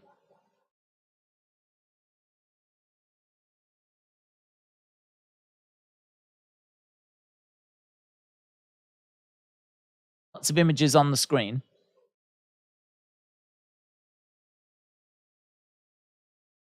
Howdy says, told you so.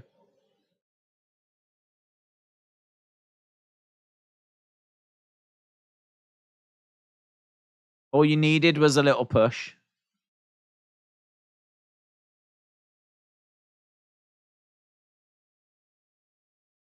Serious, Bray?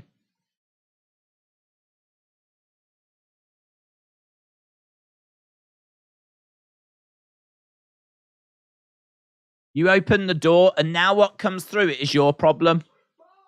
Bye. Bye. You're our friends.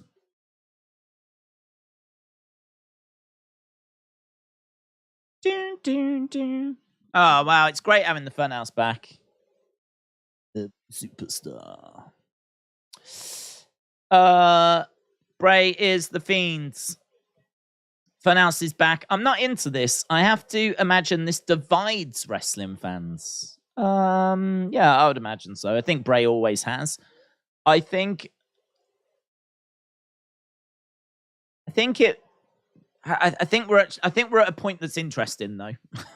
You know, I think this story has at times had a few weeks where it's dragged and it's felt like not a great deal has happened, and I think it's always been compared to the Funhouse, and it's always been compared to the Fiend, and it's always been compared to what Bray has done before, and you can make your own mind up as to whether it's actually been as good, you know, whether the Howdy stuff has been as good as the Funhouse is up to you, right? That's up to you to say. But I would say by and large, people have probably found it a little falling short.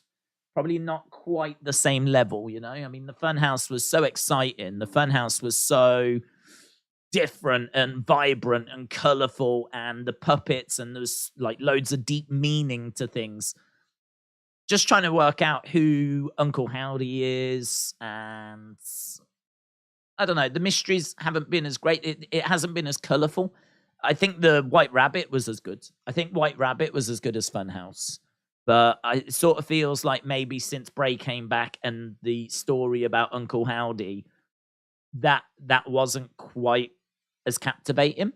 But it doesn't matter, because it's about where it's led us to. And where it's led us to is it's led us to Bray remembering who he is. As he's just said there, you open the door, and now whatever comes out is on you, right? It's on you. You caused this. So yeah, it doesn't really matter. It doesn't really matter kind of where it's been. It's where we are now, and I think where we are now is one of the most exciting places where we've been. I'm excited. I'm excited to see where this leads. I'm excited that we've got the Funhouse back. I always liked the Funhouse. I was always into the Funhouse. So I'm down for that. Right, what I want to do is do a quick video, of course. This is definitely a big talking point, so we'll do a quick video. Let's see what images I've got. I did grab some images quickly. Bang, bang.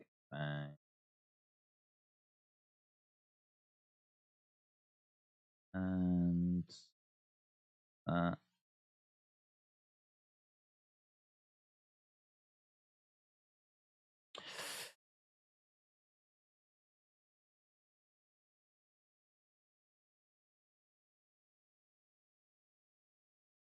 these images are fun.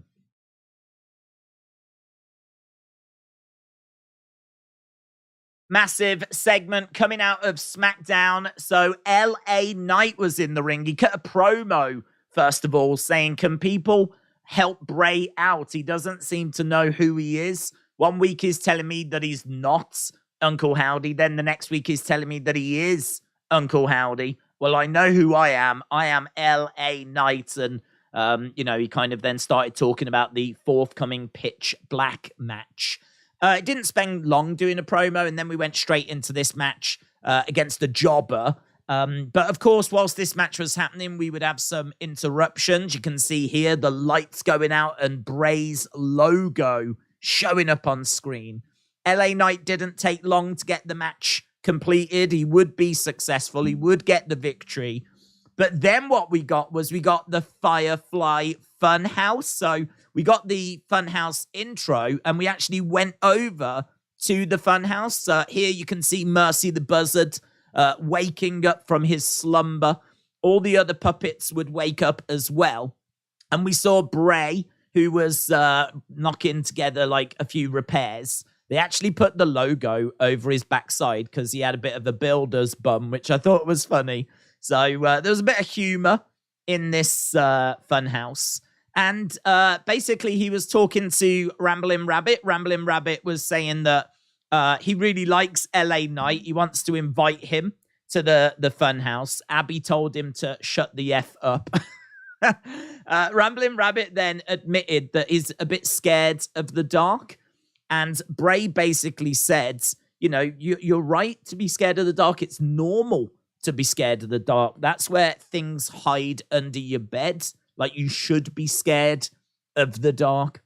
And he looked towards the camera as well. You could tell that was a message being sent to LA Knight. Basically, you don't know what's out there in the dark. You can't see it. You don't know what you're dealing with. We then got the TV. We got Uncle Howdy interrupting. Uncle Howdy said, "I told you so. All you needed was a little push." And seemed like Howdy was talking to Bray, just saying, like, all you needed was just reminding, like, who you are. Revel in what you are. And that's exactly what Bray's doing. Obviously, we saw him sat in the ring in the chair last week. Very eater of worlds. Now here he is inside the Fun House. If I know everyone's going to be thinking and talking about the Fiend. I mean, it feels almost at this point like a certainty that we're going to be seeing him at the Royal Rumble. I fully expect the Fiends to make his presence, make his return during that pitch black match. And sort of that's what Bray hinted towards at the end as well. He looked down the camera and he said, "You opened the door. Now, whatever comes through, it's your problem." And I think that's very much what he's saying to LA Knight, is saying, look, you know, the door in my mind, it's fully open now. My mind's not closed off like it was before. Before, he was just Bray, and that was it. And you could tell that there was inner conflict. But now that door is open, and whatever comes walking through, whatever personality shows itself, that's what LA Knight is going to have to deal with. So it does feel like pitch black match. You know, LA Knight's going to have to deal with lots of different versions of Bray. Don't know quite how they're going to show themselves, but it does feel that way. It does feel like LA Knight is going to have glimpses of Bray, and I would imagine Bray is going to run through several different personas during that contest. And he ended it with a bye, which was really fun. So, yeah, not the longest segment, but quite a decent length for a Fun House, in all fairness. But, yeah, the big news is the Firefly Fun House is back. Fun House Bray is back. It seems like everything is back.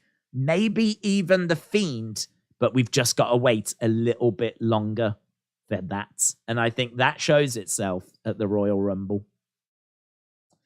Hit Row are successful as well. So Hit Row have won. Hit Row have just managed to get through their first round match against Los Lotharios. I don't think that's going to be a massive surprise.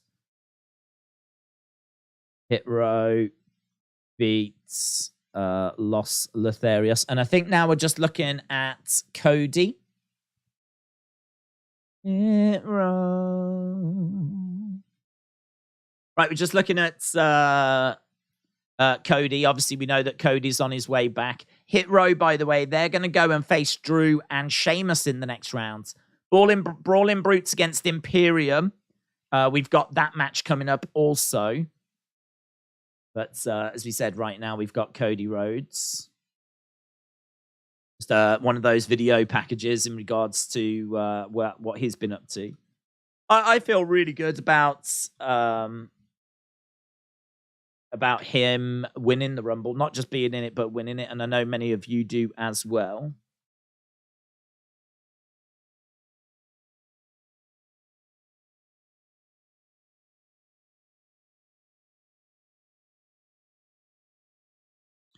Bray is becoming all the characters. He's probably going to be someone else, said Father Man. Voltage Rock said, I hope the Fiend will return with a different mask.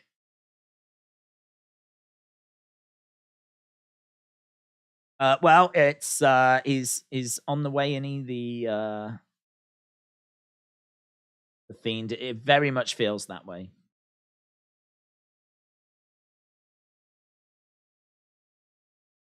I didn't get a really good picture.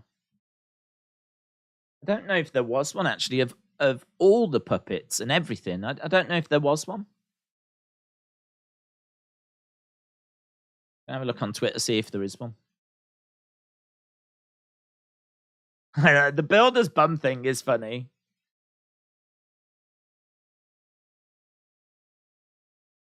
Yeah, I don't think they took a wide shot. I was looking for one. Don't think they did one of a wide shot that showed like all the puppets and Bray and like everything. It doesn't matter.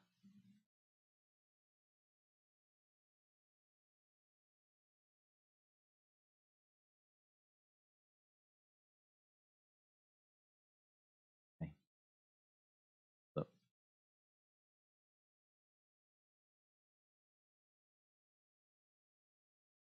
Is this might even be the same video package as the one that we saw on Raw, maybe? Since WrestleMania, I've made it crystal clear what I want. What I really, really want. Zigga zigga. Gone full-blown Spice Girls. Gonna be in the Rumble.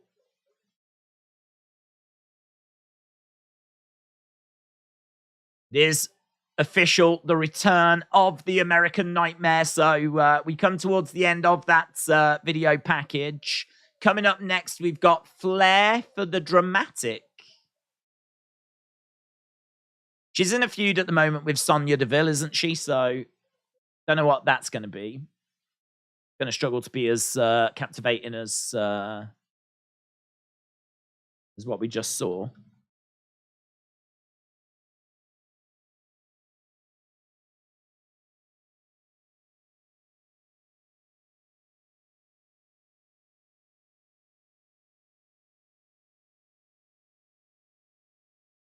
Firefly Fun House.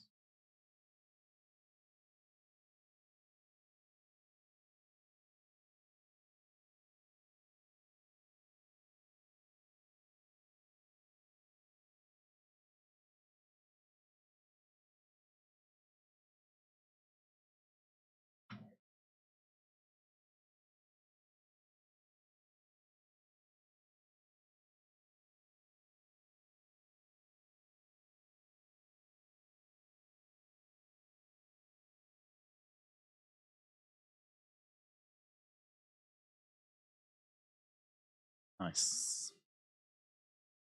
Nice. I'm impressed with that Bray segment, said Ethan. Do you think they're going to get a Firefly Funhouse segment on Raw? I don't think so. I don't think so because he's not a Raw superstar. What they might do is they might do a Howdy segment, but I don't think there'd be a Funhouse segment. Howdy's been trying to gain control of Alexa, and I think they'll do that, but I don't think we'll get Funhouse over there.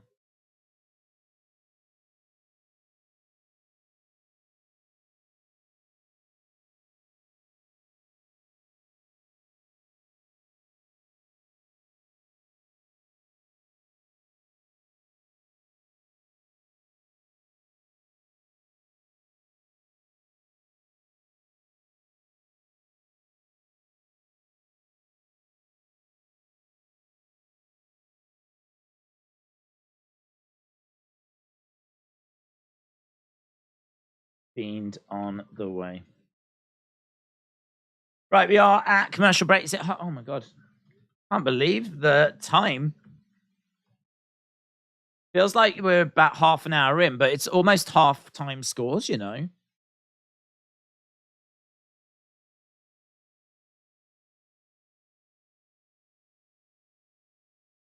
It's flown. That has absolutely flown. Right, here's Braun. Braun, got to say.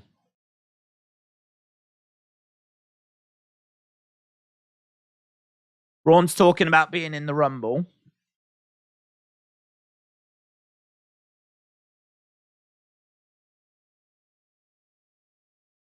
We're back from commercial break, said Legend Killer. The Vince puppet could return next week, said Jojo. Big Time Back said, did you watch Power Slap? No, I didn't watch it. I said, like, I feel like it's probably something you could watch once a year, but I don't get the appeal of it being like a weekly thing. And, you know, look, people watched it and made really good points about, you know, the brain damage and all that. I mean, apparently it'd like really knock each other around, and obviously have seen some clips of it. So, yeah, I ain't interested, and it seems like very few are either. Here's Charlotte.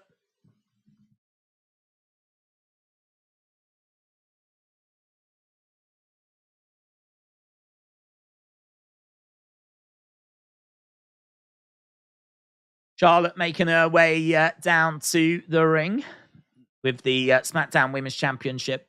Still no signs of Ronda. Good reaction for Charlotte by the looks of it, you know. People are giving her a good reaction. Or at least they're finding people in the crowd that are giving her a good reaction. Got Rowe back as well. Looking great.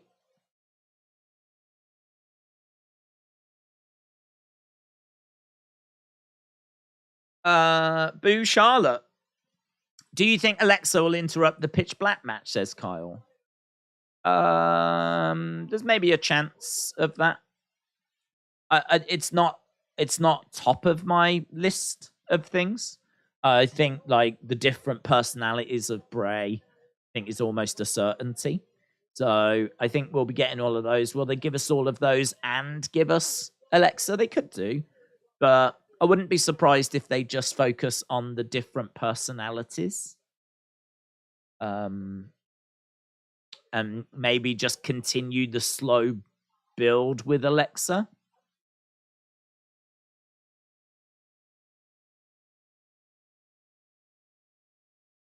Okay, so this little feud has been building up for a couple of weeks. Charlotte faced Sonya Deville 2 weeks ago.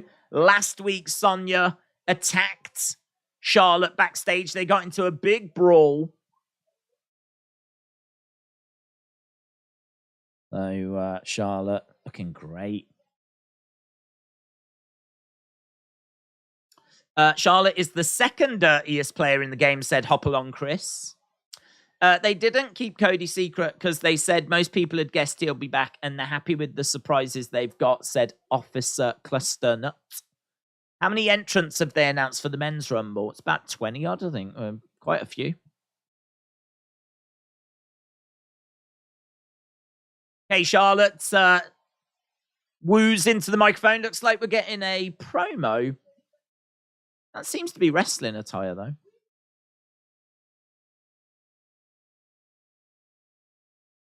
It seems like Sonya's got a problem with me, says Charlotte.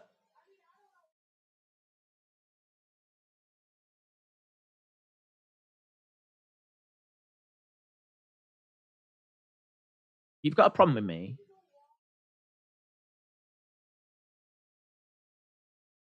Come say it to my face. Woman to woman. Are they going to build to a match at... Are they going to build to a match at Rumble, do you think?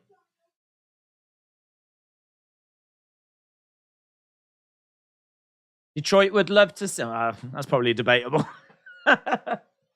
Here's Sonya. Luke said, I don't mind Cody, but it is too predictable if he wins the Rumble. Someone actually died from Power Slap after getting slapped really hard. They were in a coma and then they were pronounced dead. Is that from Dana's Power Slap though. Haven't heard that. Here's Sonya. I deserve a title opportunity, says Sonya. Charlotte looks unimpressed. You don't think I'm worthy, do you? Someone said something and she turned around, told him to shut up.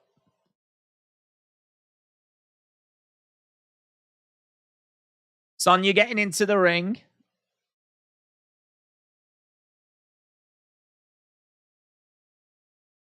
You suck chants by the crowds. You suck. You suck. Let me tell you something.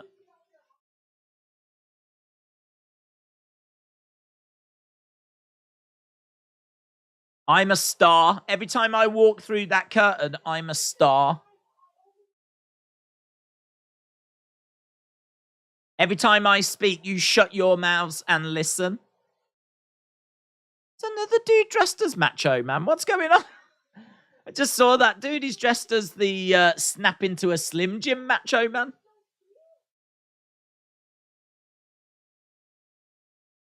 Oh, everywhere. Title match. Rowdy crowd. Great crowds. Great crowds. Crowder starting up a "You Suck" chant again. I think Detroit has made up their mind about you. You are a star, says Charlotte. That's nice. Are you saying that you are a star, but are you saying the other women in the back aren't?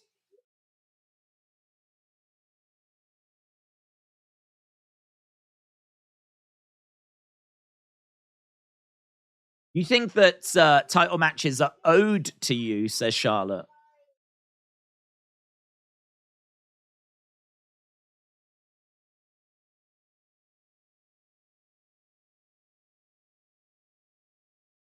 You called your shot, you lost.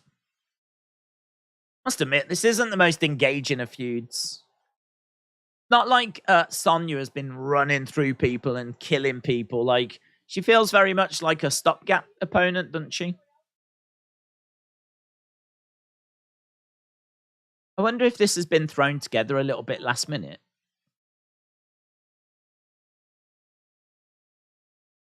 You want to fight? I'll fight you right here in Detroit.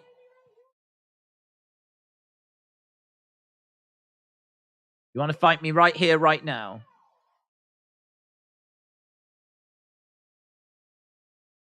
No. No.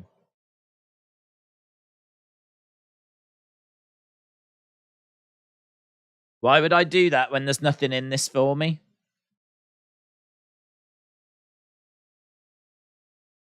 Unless... So, Sonya says, will you put your title on the line? Oh, Adam Pearce is here. What are we doing out here? Good question. What are we doing out here? What are we doing? Sonya strikes Charlotte.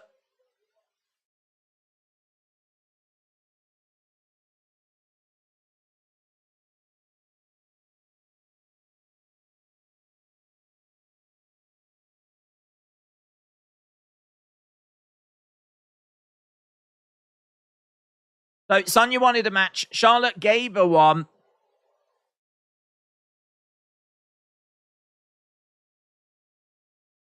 Let's go talk about it, says Adam Pearce. She wanted a title match, right? I don't know. That feud ain't doing it for me. Here's Roman.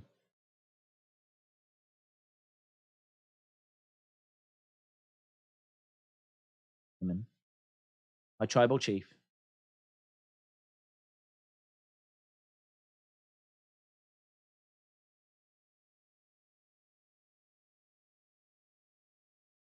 I support your visions.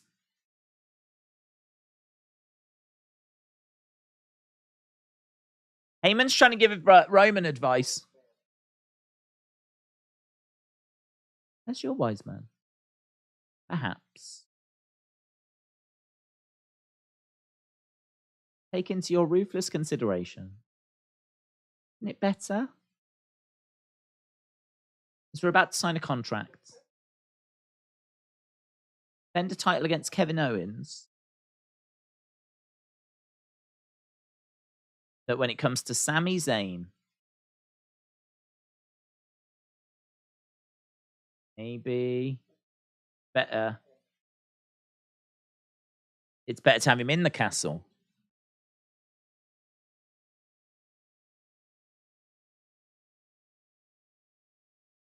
So Heyman's saying, look, it's better to have Sami on side right now. You're going into a match with Kevin Owens. It's not going to make things easier if you drive Sami away and he goes over and joins Kevin Owens, not with you about to defend a title against Kevin. I mean, it's amazing that we find ourselves in this situation where we're having these kinds of conversations where they are legitimately talking. I mean, we weren't there at the start of this show, was we? When we started it, we weren't there. I never thought we would be at the point where Roman would be having these sorts of conversations. So, yeah, amazing. Wise counsel from the wise man, said Lone Star Friends.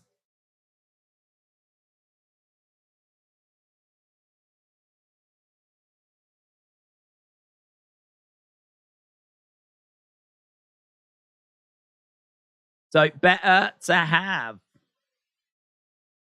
Sami on sides.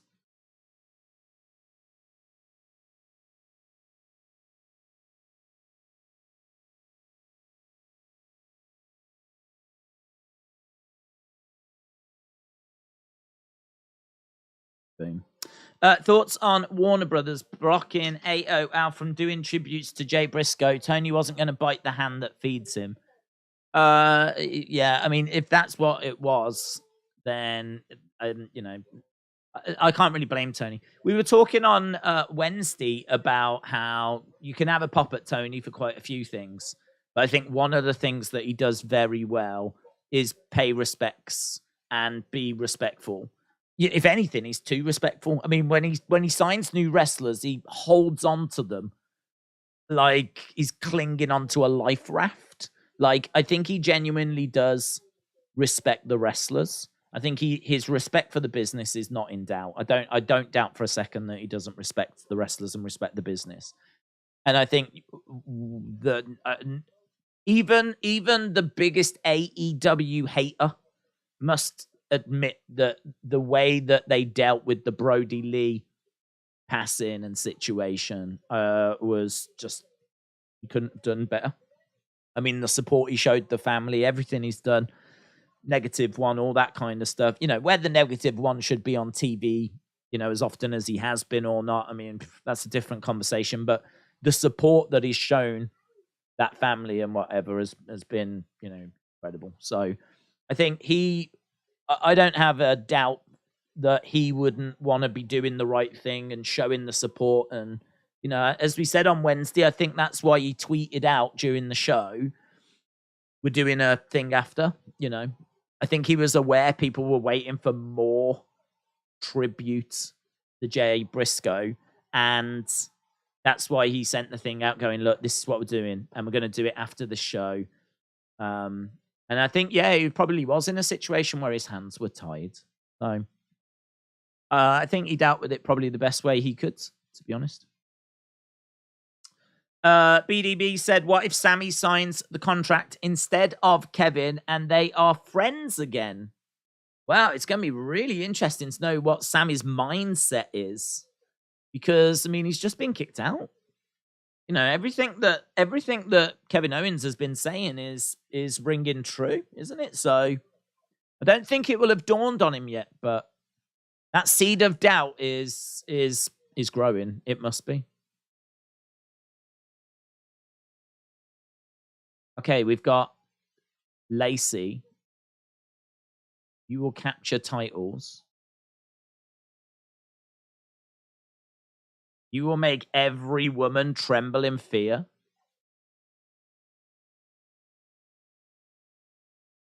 Operation Cobra Clutch. Oh. If she doesn't get advice from Sergeant Slaughter, what are we even doing? Operation Cobra Clutch. She's here to, so she's going to use the Cobra Clutch as like a finishing hold. You will win titles. That's an order. I don't mind that, you know. I don't mind that. Rather than worrying about the crowd and whether they like her or not, just have her go out there and be a badass. She's a former... was she in the Marines or... I don't know. She was in the army, wasn't she? Yeah, just go out there, be a badass. Probably the best thing you could do with Lacey Evans, in all fairness. Right, Lacey Evans, little segment. Operation Cobra Clutch. You will win titles. Right, Brawling Brutes are taking on, I think it's Imperium, isn't it? Davey Boy Smith wins the Rumble. The sassy Southern Marine. The latest Lacey repackage. Wonder how quick this one will fail. They should make her Marine gimmick from day one. They should have made her a Marine gimmick from day one. Yeah, I agree. I completely agree. It is crazy, isn't it, that you get someone that was in the Marines, in the armed forces, and you have her parading around in like a sassy Southern belle gimmick. Doesn't make any sense. It didn't make any sense then. It doesn't make any sense now. You surely embrace what makes her so special, and that is the fact that she was in the military. I agree. I think this is the best way you can use Lacey. It feels like they've just been trying things with Lacey. Not sure they've had a real plan. Jury is going to be out on the success of this, but it does feel better. Yeah. It's definitely... I've got like one of those... I don't know what you call them, but you know those plastic things that labels get attached to. I've got that on this chair, and I didn't even know it was there. I just saw it on camera. I was like, what's that sticking out? It's one of those things you get on clothes and everything. Plastic tags. It's going to really bug me, that is. I didn't even know it was there. And I'm not strong enough to rip it off. Oh, come on! That could have been embarrassing. Not even strong enough. I mean, I didn't break it. It ended up just coming out. So I'm still not strong enough to break it, but at least I got it out. Yeah, I agree. LS Dub, I think this is does feel like the best way to use her. Knowing Lacey, it'll still fail, but even so. Right, we are underway with Imperium and the Brawling Brutes. How long we got left? We've got 45 minutes. Imperium versus Brawling Brutes. Boom. You can't rip it off in America. You would get arrested, says Corey. Well, I think you can rip it. I have bought the chair. I haven't stolen it. Did you get the chance to hear Jim Cornette's podcast? No.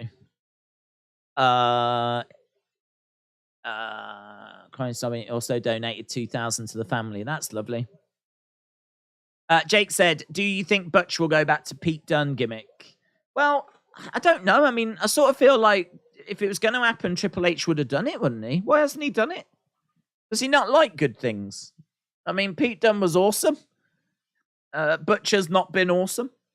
So, I don't know. I mean, Triple H, it's not going to be easier now that Vince is back, is it? I mean, I know he's leaving creative at the moment to Triple H, but I don't know. I really don't know. I think he should. And I think he should have a long time ago. Long time ago. Like when he first came up. Like he should never have changed. So, I don't know.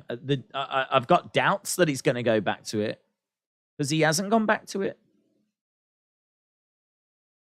I don't know. Perhaps like they feel like it's fine and it's working. And they feel like, well, you know, fine. But it's not. It's not. It sucks. What are your thoughts on Mickie James being a 5-time knockout champion? That's like me being a 5-time under 12 chess champion. I mean, to me, it doesn't mean nothing. I don't watch Impact. I've never watched Impact. So, no. I mean, I sort of feel like fair play. You know, you've got to do something outside of WWE. And, but she is someone that shouldn't be outside of WWE. You know, she's really good. She should be in WWE. And she was. And they didn't really use her very well. So, I don't know. You know, I'm pleased for her. But it's not something that's an impressive achievement for me. But I'm not saying that it's not, you know, an achievement. I'm just saying that for me, as someone that doesn't watch Impact, it doesn't mean anything, does it? I mean, she could be NWA Women's Champion. She could be Rev Pro Women's Champion. She could be the Stardom Women's Champion. She could be all of those champions. It doesn't really mean anything to me. I don't watch those shows. But I recognize that it's an achievement. I recognize that it'll go onto her like Wikipedia page.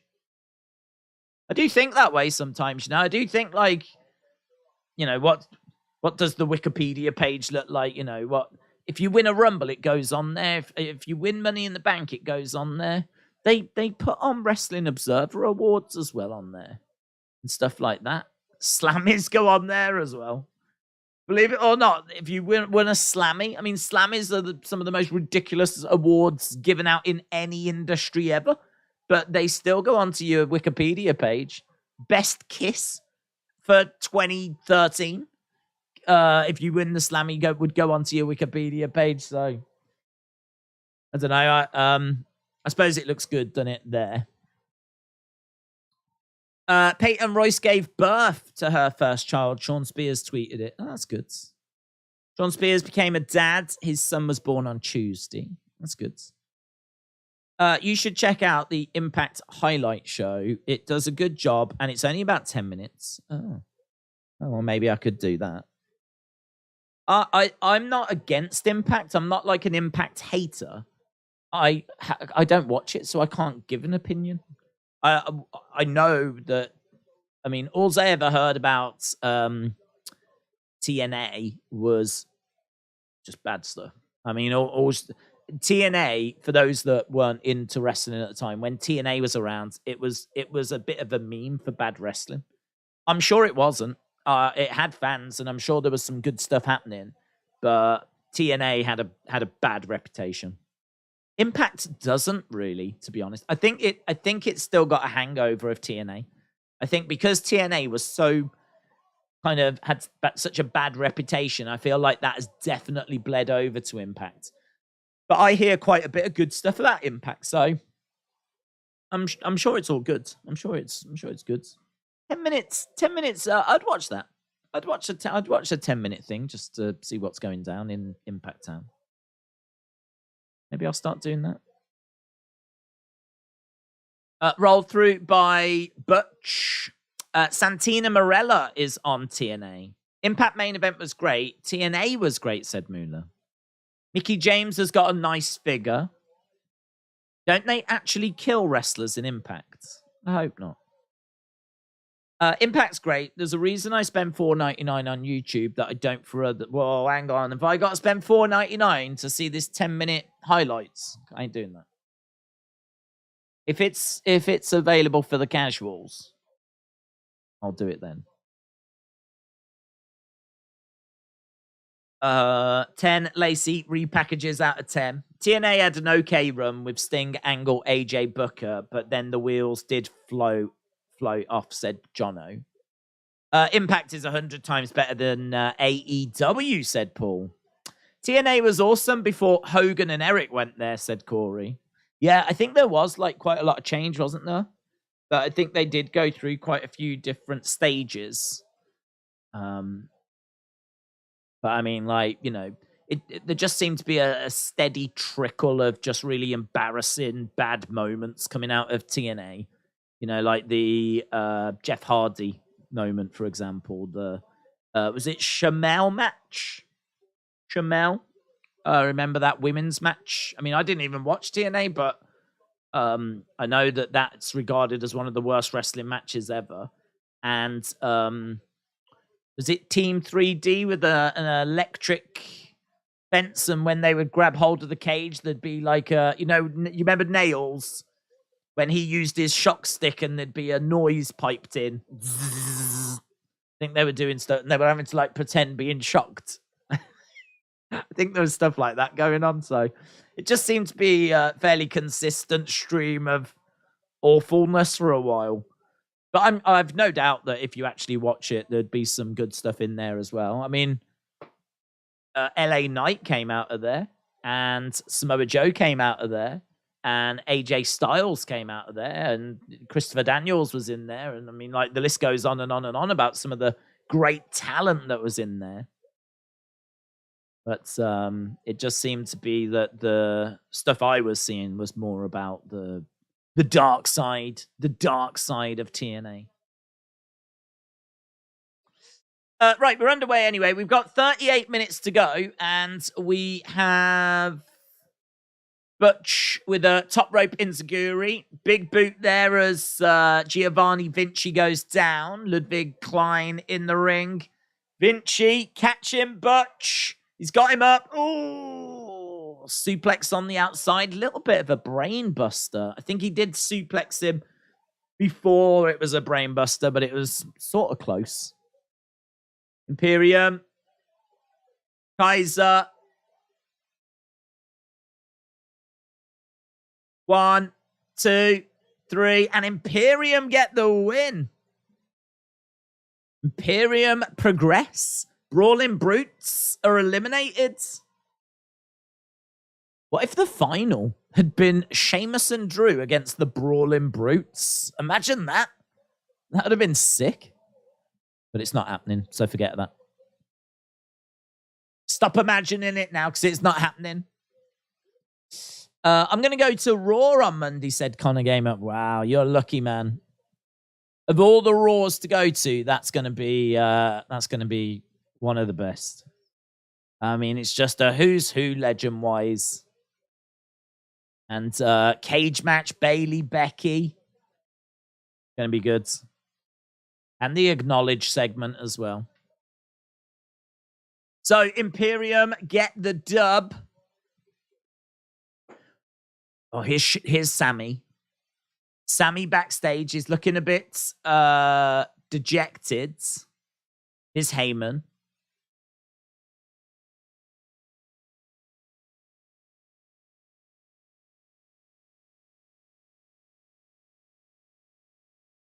Your tribal chief would like to see you. Sami nods.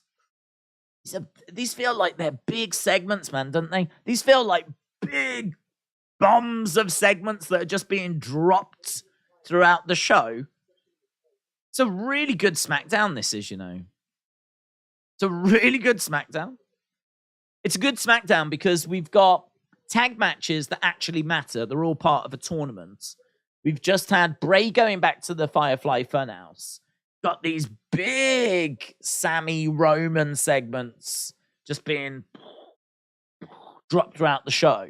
I'd say the only segment that I've been like has been the Sonya one, Sonya and Charlotte. I just think that feels a bit like it wasn't the plan. It sort of feels like something's gone on with Ronda, to be truthful. I don't know that it has, but it just feels like the way that Charlotte came back, she won the title the same night. We haven't seen Ronda since. Just feels like we're doing some stuff now that hasn't been like fully planned out, fully thought through.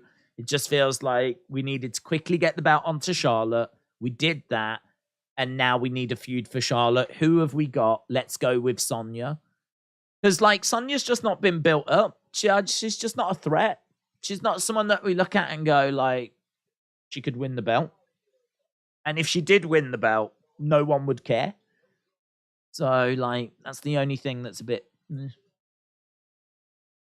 And, you know, I mean, like, Hit Row against Los Lotharios. But, I mean, thankfully it was short. And that was in the tournament. It was in the tournament. And it came straight after the Bray segment, so I wasn't paying attention to it anyway.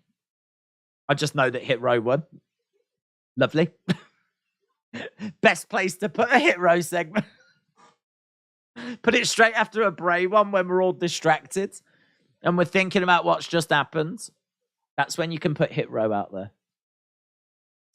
I'm guessing we've still got one more match to go because there's one more match left in the first round of this tournament. So I'm guessing we're going to get that this week. It's going to be Maximum Male Models. Love those guys. They're so fun. They're good. I spoke about how I saw their video where Marseille... they must have Marseille back now. I haven't seen that. I haven't seen the update. But Marseille went missing because Maxine Dupree shouted at them for being useless and stormed out. And Marseille was like, oh my God, it's happening again. Because obviously Max Dupree left them and now it looked like Maxine was about to leave. He's like, oh my God, it's happening again. I can't deal with this again. And he got up and skated away with his inline skates. I was like, oh, this is all right, you know. There's a bit of humor here. Bit of humor. So, yeah, I'm a Maximum Male Models stan. So I'm hoping they win. Don't know who they're facing, actually. It's some other jobber team.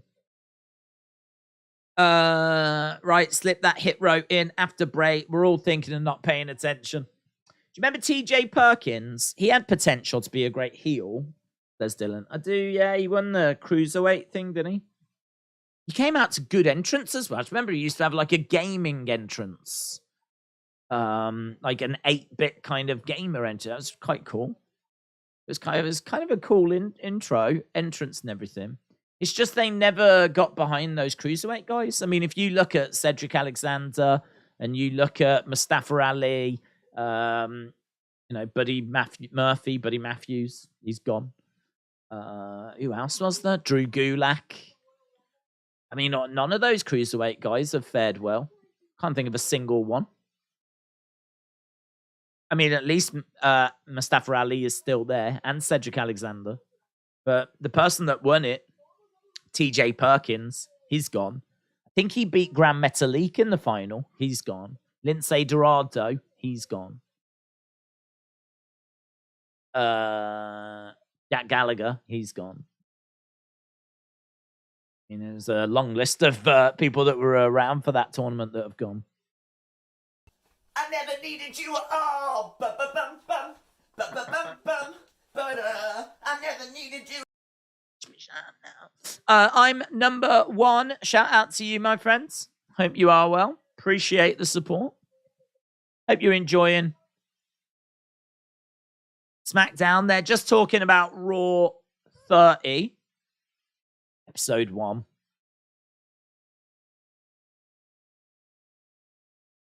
Welcome, everyone, to Monday Night Raw. Oh, that's cool. They're just showing all the places Raw has come from. Da-ba-da-da-ba-dee-da-ba-da.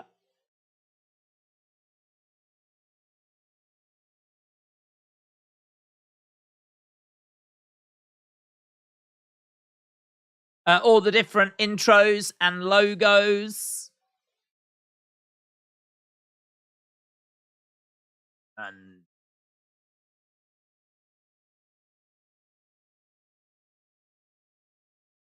Tyson and Austin. 1, 2, 3 kids. The Lightning Kids. Beating Razor. I now own WC. The contract does say McMahon. I never needed you at all. I never needed you. Mark said Sonny is here. Sonny. Hello, Sonny. Hope your new opponent. I'm in wrestling mode. Apartment is doing good. I hope you're doing good as well, buds. Do you know, Mark, when I just read that, Sonny's here, I was like, Sonny? From the Body Donners. The most downloaded woman in 1996 from the internet, Sonny. One night in Sunny Side Up or whatever it was. That's sunny. That's sunny. It's good. I'm doing all right. I've just got Wi-Fi hooked up. Nice. Welcome back. Welcome back. Isn't that Sunny still in jail? Well, our Sunny. Yeah. She's just managed to get a Wi-Fi card, which gives her access to Wi-Fi. But she is currently in the chat coming from jail. Yep. So Dominic Mysterio has got a lot to answer for. He's made going to jail cool. And it's something everyone wants to do now, is go to jail. Angry Miz Girl. Yeah, there's some great stuff.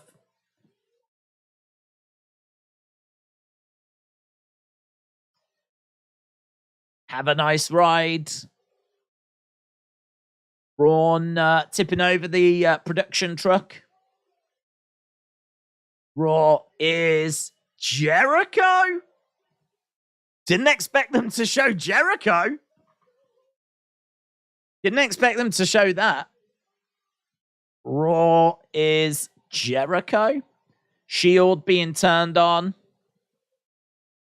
Edge being turned on. Don't let him in here. The beer truck, man. That's got to be right up there. I wonder what the greatest moment is. What's the greatest? That'll be a conversation for Monday, won't it? What's the greatest ever Raw moment? It's got to be something to do with the Attitude Era, innit?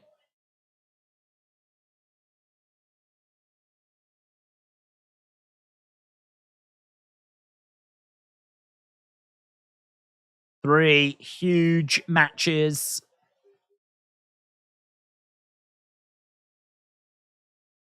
Wow. Jimmy Hart's there, yes. And Alondra Blaze, yes. Is that IRS as well at the top? Braystad? Braystad's going to be there. Carrion and Scarlett. God. They look like art students.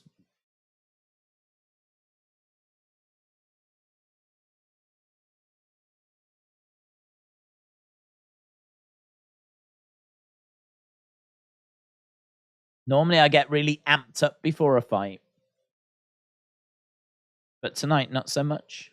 Oh, that's a shame. So, Legends. Yeah, man. I'm excited for those. Hogan, Taker, Ric Flair, IRS, $1 Million Man, Godfather, Jerry Lawler, Jimmy Hart.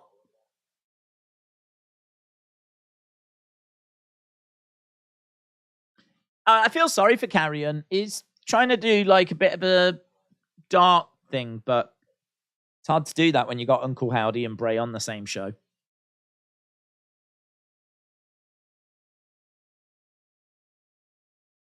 Tickety tock. Tick tock. Tickety tock. Legado. Definitely greatest moment from the Attitude Era. I thought Carrion was wearing a cravat, but it's just a shadow. Oh, is it just a shadow? I thought that as well. I thought, like, the way he had his hair back, and I thought he was, like, gonna do some kind of mime work or something.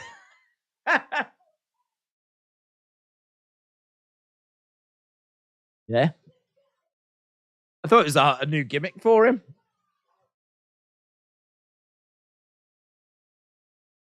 Legado. Ico Pro needs to... Yes! Ico Pro. You've got to want it. Yeah, you're right. You're right, James. Right, here we go. Maximum Male Models versus Legado. Legado. Come on, Triple M. Come on, Triple M. Come on, Mansoir. Come on, Marseille. WWE should leave the mime gimmicks to AEW, said John. Rhea, Liv, or Becky should win the Rumble, said Humble Rumble. If Bray Wyatt is Uncle Howdy and fights Uncle Howdy, is he fighting himself, said Blake. Well, I don't think the... See, the thing is, we keep seeing different masks. And we keep seeing, I think, different people.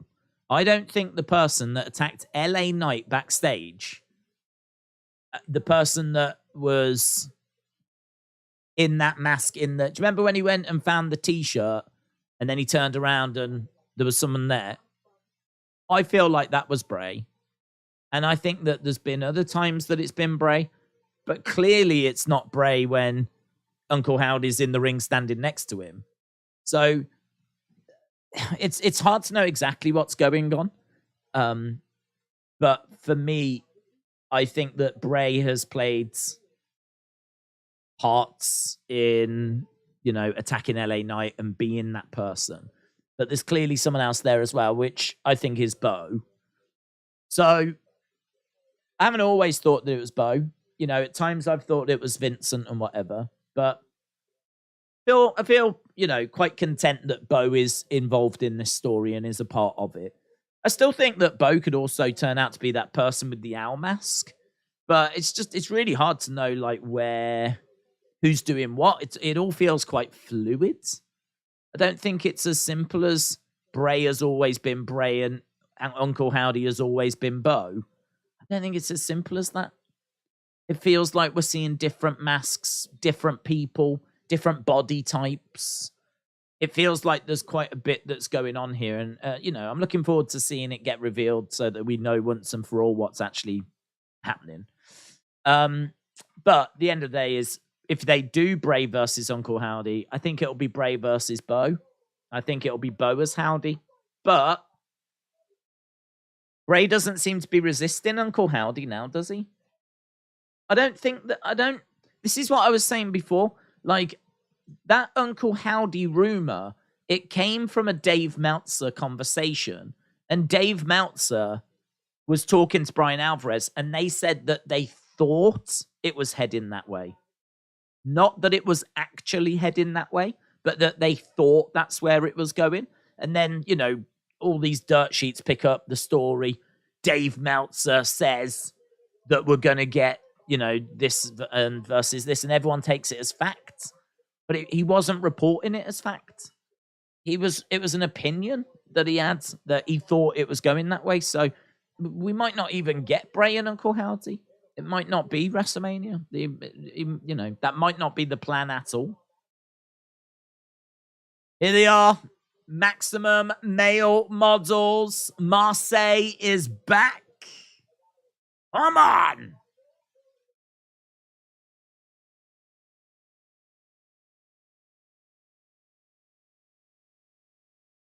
Oh, Zelina Vega's got breaking news.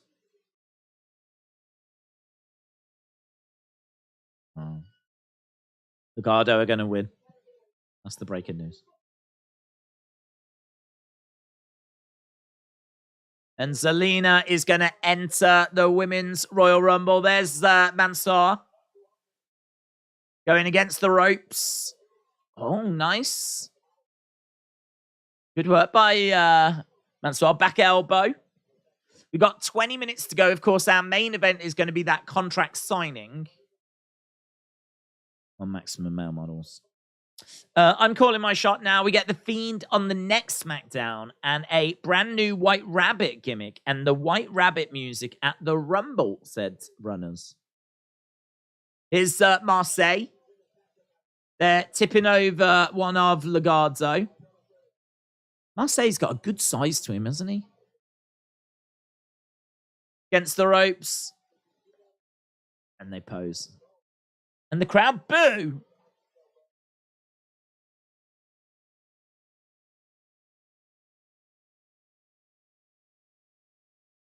Legado on the outside trying to regroup.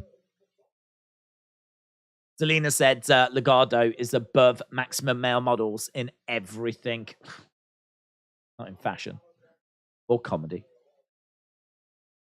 Or my interest. Score prediction for Arsenal United. Go a draw. Go draw. I don't think United lose. Go draw. 1-1. Meltzer has killed most of the wrestling news market. Whenever he says something, it's taken as gold. Makes reporters look as bad as Meltzer. I don't think Meltzer's that bad, if I'm going to be honest. I mean, it'd be interesting if there was a way, and there is a way, but to my knowledge, no one's done it, where if you look at everything that gets reported from Sean, Meltzer, all these different sources, and you actually worked out how much of it was accurate. I think Meltzer's had a few big misses. He's the Dragon Gate news at the moment, where there was a hoax and he fell for it, and so he was being supplied information that was incorrect. I could be naive, but I don't think that he is writing just complete nonsense that's got no background whatsoever. I think that he does get it from places. It's just, are those places trustworthy? I think he has a lot of sources. I think he's got a lot of sources. So, I don't know. If Meltzer says something, I tend to think he's pretty well connected. I will listen to it. I don't know if I favor Sean, but I do trust Sean probably the most. But I mean, look, this is the situation in it. There's no one that's going to be 100% because they're getting information about things that can change. I do believe that. We know that plans change. So if someone said, "Oh, the plan is this match is going to happen," there's every chance that plan does change. So yeah, I don't know. I don't know. Meltzer and Sean are two that I would lean with, and WrestleVote seems to be all right. Right, maximum male models lose. Here's Sami with Roman.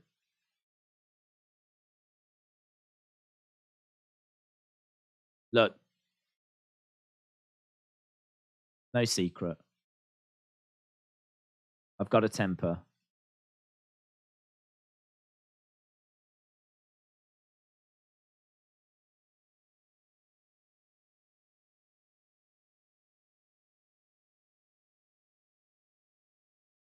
Apparently, I wasn't hearing you.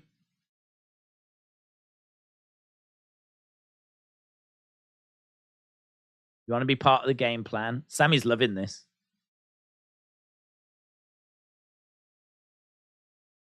You're like me.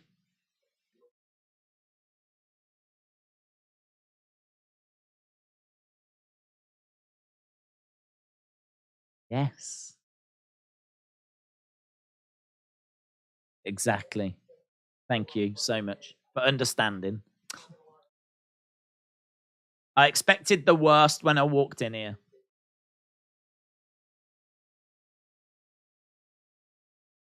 Roman said it's on me.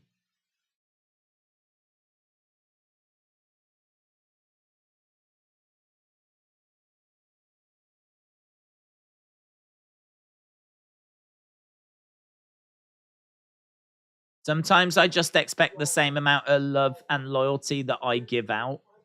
I never needed you. Who's not giving him love and loyalty? That's all Sami's giving him. I never needed you. Looked like Paul Heyman was crying in the background.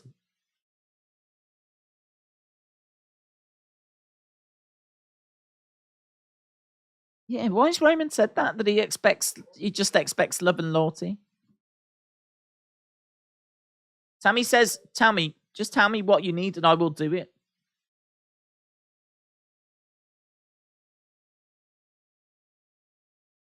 Clear-cut communication. This is what I need you to do. Find the Usos.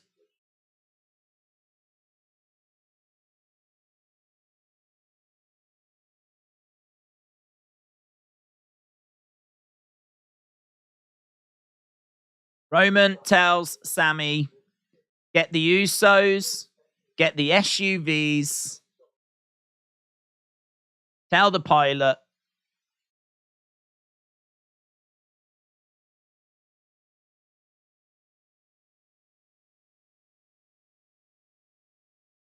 Okay, there we go.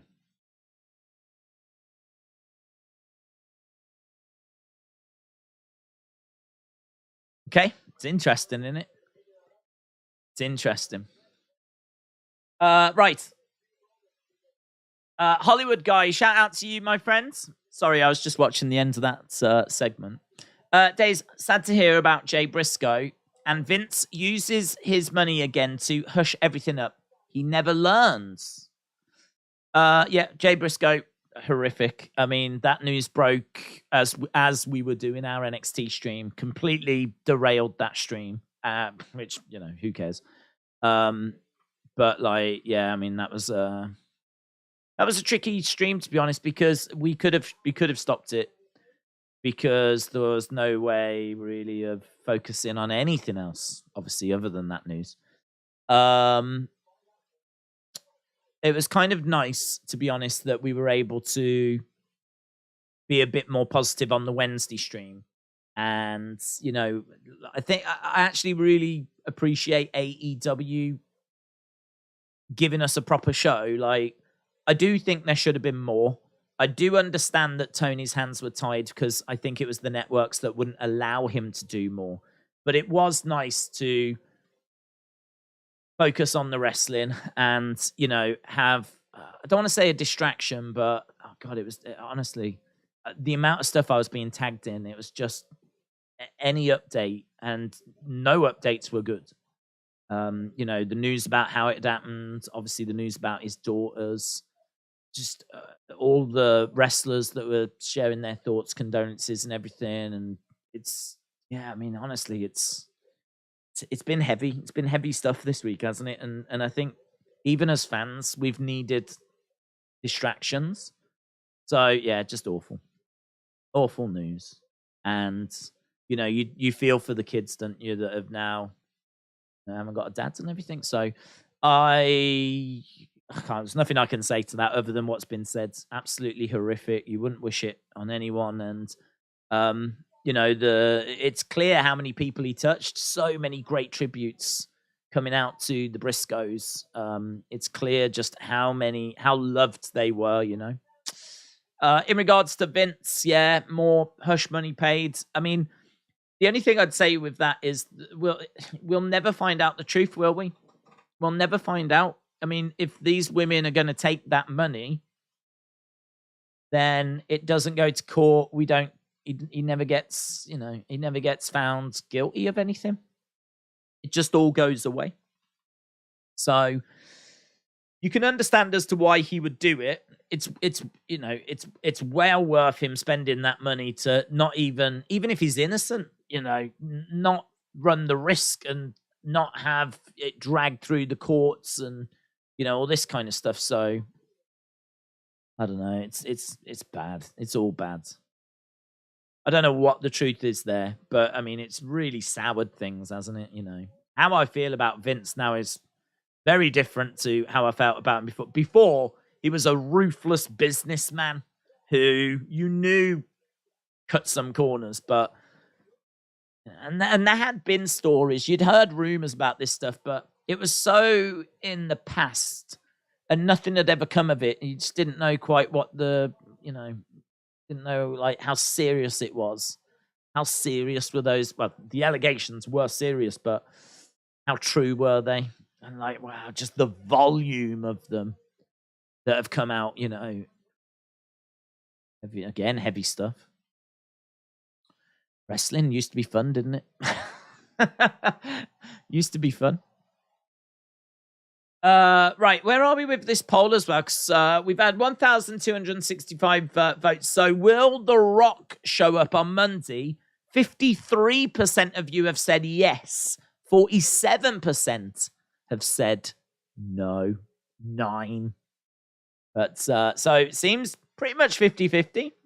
Pretty much 50-50. So that's interesting. We'll keep that poll going as we move to the final segment. 9 minutes remain as Roman Reigns is coming out with Solo.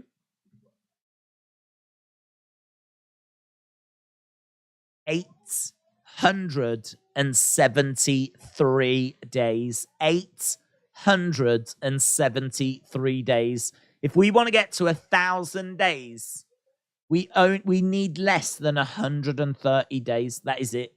We are less than 130 days away from 1,000-day title reign.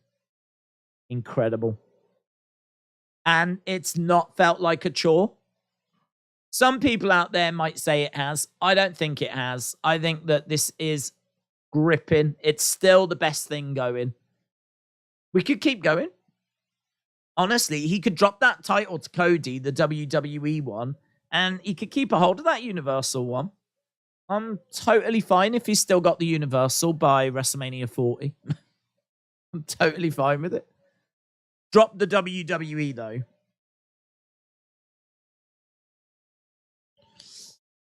Right, Roman making his way down to the ring. Dun, dun, dun. Little over 4 months. Yeah, I think he's got to get past WrestleMania, and I think we're looking about Money in the Bank. So it's about Money in the Bank. It's not even SummerSlam. If by the time we get to SummerSlam, he will have done it. I think it's Money in the Bank. He's got to get past WrestleMania. That's the problem. Roman talks more than talk shows, said J-Boy. Days, I just tweeted you. Naomi basically called Sean Rossap a liar on his report on her. Really? Really? That's interesting. Why did she do that? Bit aggressive. Sean Sapp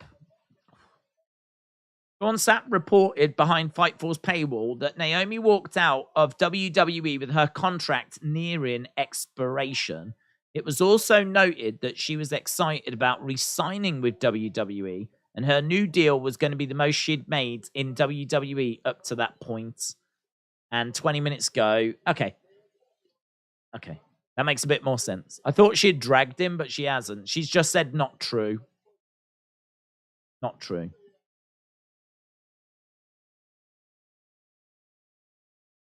Okay.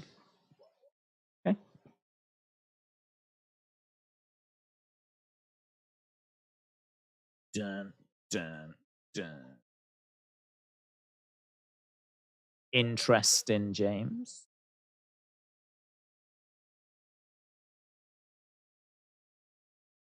Right, Roman has made his way into the ring.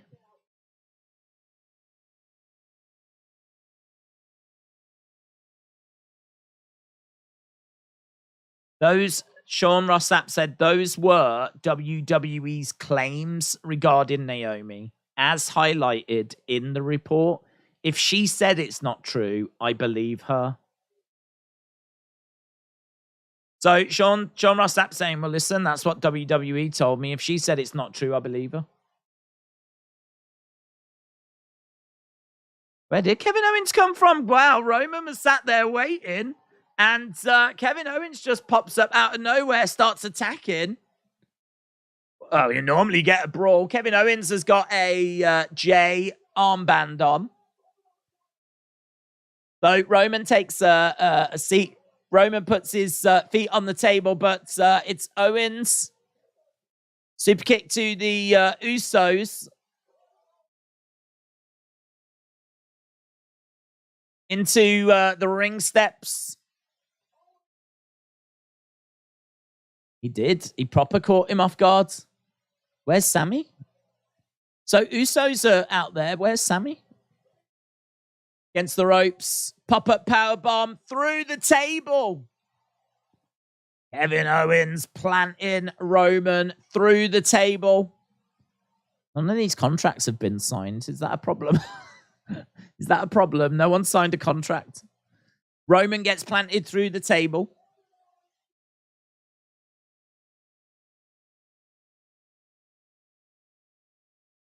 He looks over at the contract that's in Paul Heyman's hands. Paul Heyman screaming no. Kevin Owens is going to sign it. Here's Sami. Sami comes racing down.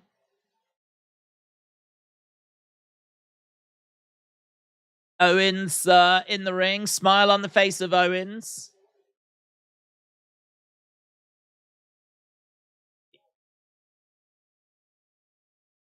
Kevin Owens running into the stands.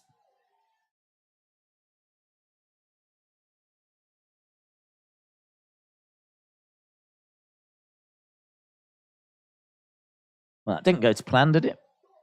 Owens, get your paws off Roman and stay away from his ears. Well, Roman getting planted through a table. I mean, I think we all expected there to be a brawl. Didn't expect it at the start of the contract. Is Roman going to be upset with Sami for not being out there? I mean, it's not really Sami's fault, is it? It's definitely not Sami's fault. Roman said, find the Usos, sort out the SUV, sort out the plane. I mean, that's what he was doing.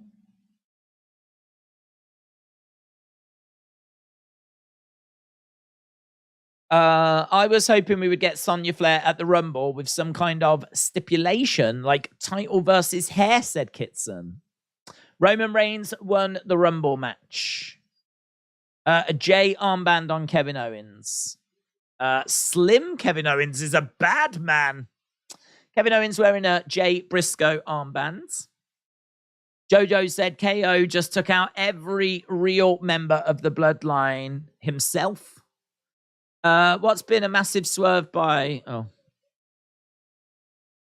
Go back to that. What if it's been a massive swerve by Sami and Kevin, and Sami's been aligned with Kevin the whole time to set Roman up to lose the belts? Not likely, but that would be fun, said Chris.